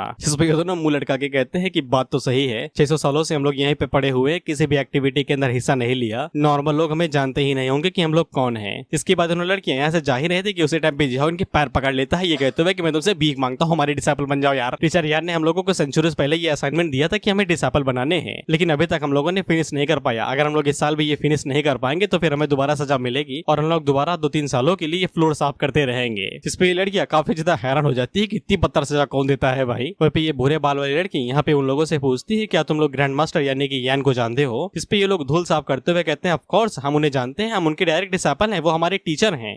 तुमने यहाँ पे इलाइट 4 इमोर्टल क्लास के डिसाइपल्स के बारे में सुना ही होगा, हम उनमें से 2 हैं। जिस पे ये लड़की आगे से कहती है कि मजाक न करो यार, मुझे अच्छे से पता है कि तुम लोग बिल्कुल भी वो इलाइट 4 नहीं हो सकते हो, तुम्हारे कपड़ों से तुम्हारे क्लास के बारे में पता चलता है। तुमने जो कपड़े पहने हुए ये सिर्फ एक मार्शल द्वाइस्ट पहनता है। ये दोनों चिल्लाते हुए कहते हैं कि ये कपड़े हमने सिर्फ इसलिए पहने क्योंकि हमें सजा मिली है, क्लैन के रूल्स को इग्नोर करने के लिए और हजारों सालों तक अपना लाइफ स्पैन बर्बाद करने के लिए। ये दोनों आपस में बात करते हुए कहते हैं कि ये सेक्टर तो कुछ ज्यादा ही बेरहम है, एक छोटी बहुत गलती करने के लिए यहाँ पे कौन हजारों सालों के लिए झाड़ू लगवाता है। बोरे बाल वाली लड़की आगे से कहती है कि मैंने अंकल साउले से सुना है कि ग्रैंड मास्टर यानी कि यान काफी ज्यादा दयालु वो ऐसे काम नहीं करता है। इसके बाद ये दोनों दोबारा इन्हें इग्नोर करते हुए यहाँ से जाते हुए कहते हैं कि मम्मी ने कहा है किसी अजनबी से बात नहीं करना, और ये लोग सायोनारा के यहाँ से चले जाते हैं। लेकिन आगे से कहता है कि हम कुछ भी कर ले इन्हें मेरे ऊपर यकीन नहीं आने वाला। जियो आगे से कहता है कि हमारे पास एक अच्छा आइडिया है। इसके बाद जियो यहाँ पे स्पैमिंग पे उतर आता है, यानी चंगू मंगू का तरीका, और वो इस लड़की से कहता है तुम्हें पता है इनर गेट के अंदर एक स्पेस है जो कि फेरीलैंड माना जाता है अर्थ के ऊपर, जो कि इस अर्थ से हजारों लाखों गुना बड़ा है। मैं तुम्हें दिखा सकता हूँ पुराना स्टूडेंट होने के नाते। जिसपे ये लड़की आगे से फिसल जाती है और कहती है सच में। जिसपे जियो से कहता है ऑफ कोर्स हम तुम्हें घुमा सकते हैं। जिसकी वजह से यहाँ पे सीधा बैकयार्ड में लेके चले आते हैं जहाँ पे परफॉर्मेंस दिखाया जाता है, यानी कि धूम धड़ाका होता है। इनके चेहरे की मुस्कान देख रहे हो, पीछे से लड़कियां बात करते हुए कहते हैं इनके चेहरे की तरफ देखो,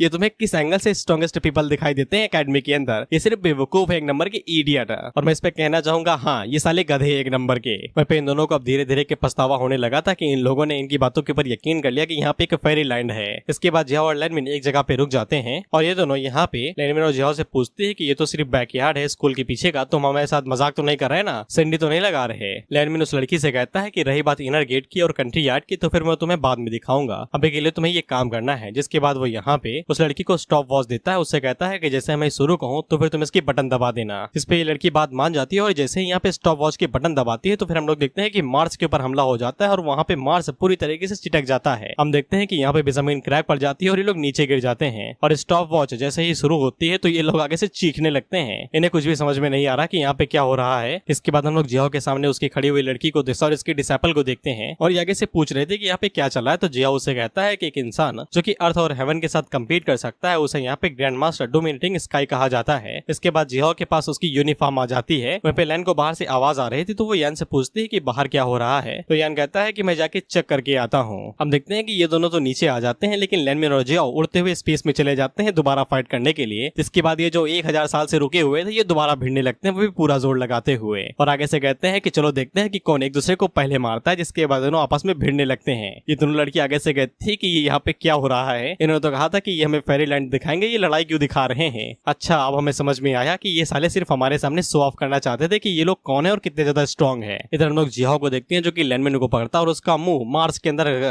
अंदर घुसा देता है और उसे रगड़ते हुए मार्स का नूडल बना देता है। बेचारा वो खुली गेंद बन जाता है। इसके बाद हम लोग हीरो अलायंस को देखते हैं। वहीं पे असिस्टेंट प्रेसिडेंट को बताता है कि साले वो कमीने इमॉर्टल एकेडमी की दोबारा आपस में लड़ रहे हैं। प्रेसिडेंट आगे से चिल्लाते हुए कहता है कि सालो तुम लोगों के लिए अर्थ बिल्कुल भी सूटेबल नहीं है, तुम्हें यहाँ से चले जाना चाहिए। हम लोग जियाओ और लैनमिन को देखते हैं, ये अभी भी नहीं रुक रहे, ये भिड़े हुए हैं। लैनमिन जियाओ के ऊपर पंच मारता है तो जियाओ थोड़ा सा ऊपर उठ जाता है और लैनमिन पलक झपकते उसके पीछे जाता है, लेकिन जियाओ पीछे मुड़ के उसके मुंह के ऊपर कोनी दे मारता है जिससे जियाओ एक सेकंड के लिए हिल सा जाता है। इसके बाद ये दोनों दोबारा अपनी एनर्जी का इस्तेमाल करते हुए एक दूसरे के ऊपर हमला करते हैं, लेकिन लैनमिन जियाओ के अटैक को इजीली डिफ्लेक्ट कर लेता है। और ये जो डिफ्लेक्ट हुआ अटैक जब अर्थ के ऊपर स्पेस से सीधा समुद्र में आके गिरता है तो फिर यहाँ पे तगड़ा धमाका होता है और एक गोभी बन जाती है। ये लोग इस धमाके को देख के कहते हैं इमॉर्टल एकेडमी तुम लोग मर क्यों नहीं जाते, हमें चैन से जीने दो, अब तो 600 साल हो गए हैं, अब तो चैन से जीने दो हमें। हम इन दोनों डिसाइपल्स को देखते हैं और इन्हें समझ में आ जाता है कि इन दोनों को यहाँ पे झाड़ू लगाने के लिए क्यों सजा दी गई थी। दूसरी वाली आगे से कहती है हाँ मुझे भी समझ में आ गया, ऐसा लगता है कि 1000 साल काफी नहीं है, इन्हें 4-5 हजार साल की सजा देनी चाहिए। हम लोग जियाओ को देखते हैं जो कि दोबारा वहाँ पे की ट्रांसफॉर्मेशन ड्रैगन टेक्निक का इस्तेमाल करता है और ये धड़ाधड़ यहाँ पे जियाओ के ऊपर की ट्रांसफॉर्मेशन टेक्निक मारते रहता है, लेकिन जियाओ उन सभी की ट्रांसफॉर्मेशन टेक्निक्स को डिफ्लेक्ट कर लेता है जिससे नीचे अर्थ के ऊपर एक म्यूटियोर सावर बन जाता है। एक बच्चा आगे से कहता है मम्मी देखो यार म्यूटियोर सावर हो रहा है, तो मम्मी उसकी क्रॉस उठा लेते हैं, ये कहते हुए जीसस आप ही बचा सकते हैं। अब वहीं पे हम लोग एक दूसरे बंदे को देखते हैं जो कि अपनी कबर अपने हाथों से खोदता है और पत्थर गाड़ के वहीं पे लेट जाता है फूल उठा के, ये कहते हुए कि मैं नहीं जी रहा भाई, अब मुझे मौत दे दो बस।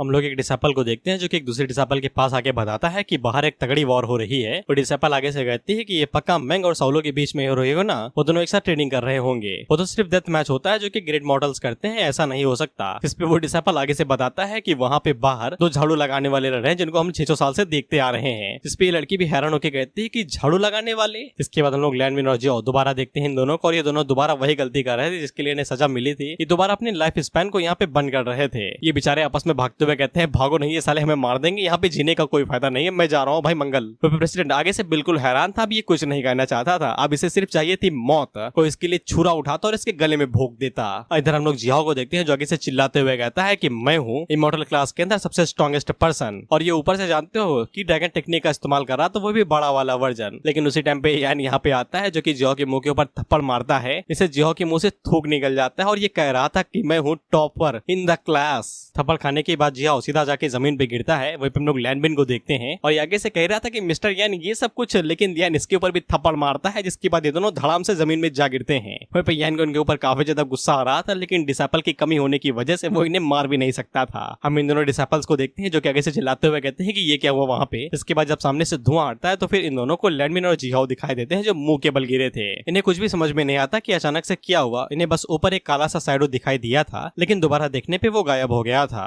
इधर जिहाओ इन लोगों से कहता है कि अब तुम हमारे डिसाइपल बन सकते हो, तुमने देख लिया ना हम लोग कितने ज्यादा स्ट्रॉन्ग हैं। इसके लिए ये लोग मान जाते हैं क्योंकि अब यहाँ पे कुछ बचा ही नहीं था। और इसी तरीके से यहाँ पे दो स्ट्रॉन्गेस्ट पीपल को दो डिसाइपल मिल जाते हैं। इसके बाद हमें इनकी पोशाक दिखाई जाती है जो अगले ही पल बदल के ये वाली हो जाती है। वहीं पे वो जो लड़के तो जो कि यहाँ पे मेंग और साउलो की डिसाइपल वो इनके ऊपर हंस रहे थे, ये कहते हुए कि तुम लोग ये क्या पहन के घूम रहे हो। इस पे ये दोनों उनके ऊपर चिल्लाते हुए कहती है कि हमने ये अपनी मर्जी से नहीं पहना है, ये हमारे उन बेवकूफ टीचर की वजह से हुआ है, उन्होंने हमें इस तरीके के कपड़े पहनाए हैं। ये दोनों आगे से पूछते हैं तुम्हारे टीचर्स को कोई अजीब फटिश तो नहीं है ना। ये दोनों आगे से कहती है हमें नहीं पता। उन्होंने कहा कि ये सोल्जर्स के कपड़े होते हैं, इंडिविजुअल ऐसे कपड़े पहनते हैं और ये उन लोगों के लिए एक डिफरेंट चीज होती है। और जब ये लोग यहाँ पे सिंक्रोनाइजिंग स्टेज पे पहुंचेंगे तो फिर इनके पास और भी ज्यादा यूनिफॉर्म आ जाएंगी, और जब ये लोग उस स्टेज को पार करेंगे तो फिर इन लोगों के पास इनकी मिलिट्री यूनिफॉर्म आ जाएंगी। बेसिकली अपने वो जो क्लैन नहीं था डीमन और घोस्ट वर्ल्ड के अंदर, उसे कंटिन्यू कर रहे थे ये दोनों। ये लड़के आगे से कहते हैं ये कुछ ज्यादा कमाल की चीज है, जिसके बाद ये पूछते हैं कि तुम्हारे मास्टर्स के बारे में क्या, वो कहाँ पे हैं। इस पे वो दोनों आगे से बताती है कि उन्हें जेल में भेज दिया गया है रूल्स को तोड़ने के लिए, जिसके बाद ये दोनों आगे से रोते हुए कहती है कि हमें लेसन लेने के लिए जेल में जाना पड़ता है और उन भुखमंगों के लिए खाना भी लेके जाना पड़ता है। जिसपे ये दोनों आगे से कहते हैं कि ये तो काफी ज्यादा बुरा हुआ तुम दोनों के साथ में, और आगे से रोते हुए कहती है कि वो लोग यहाँ पे कम से कम 300 सालों के लिए जेल में रहने वाले, हमें 300 सालों के लिए उन भुखमंगों के लिए खाना और पानी लेके जाना पड़ेगा। लेकिन जियाओ और लैंडमिन की सजा यहाँ पे कम नहीं हुए थे, उन्हें अभी भी यहाँ पे बाहर आके झाड़ू पोछा लगाना ही था। और इसी के साथ ये एपिसोड यहीं पे खत्म होता है।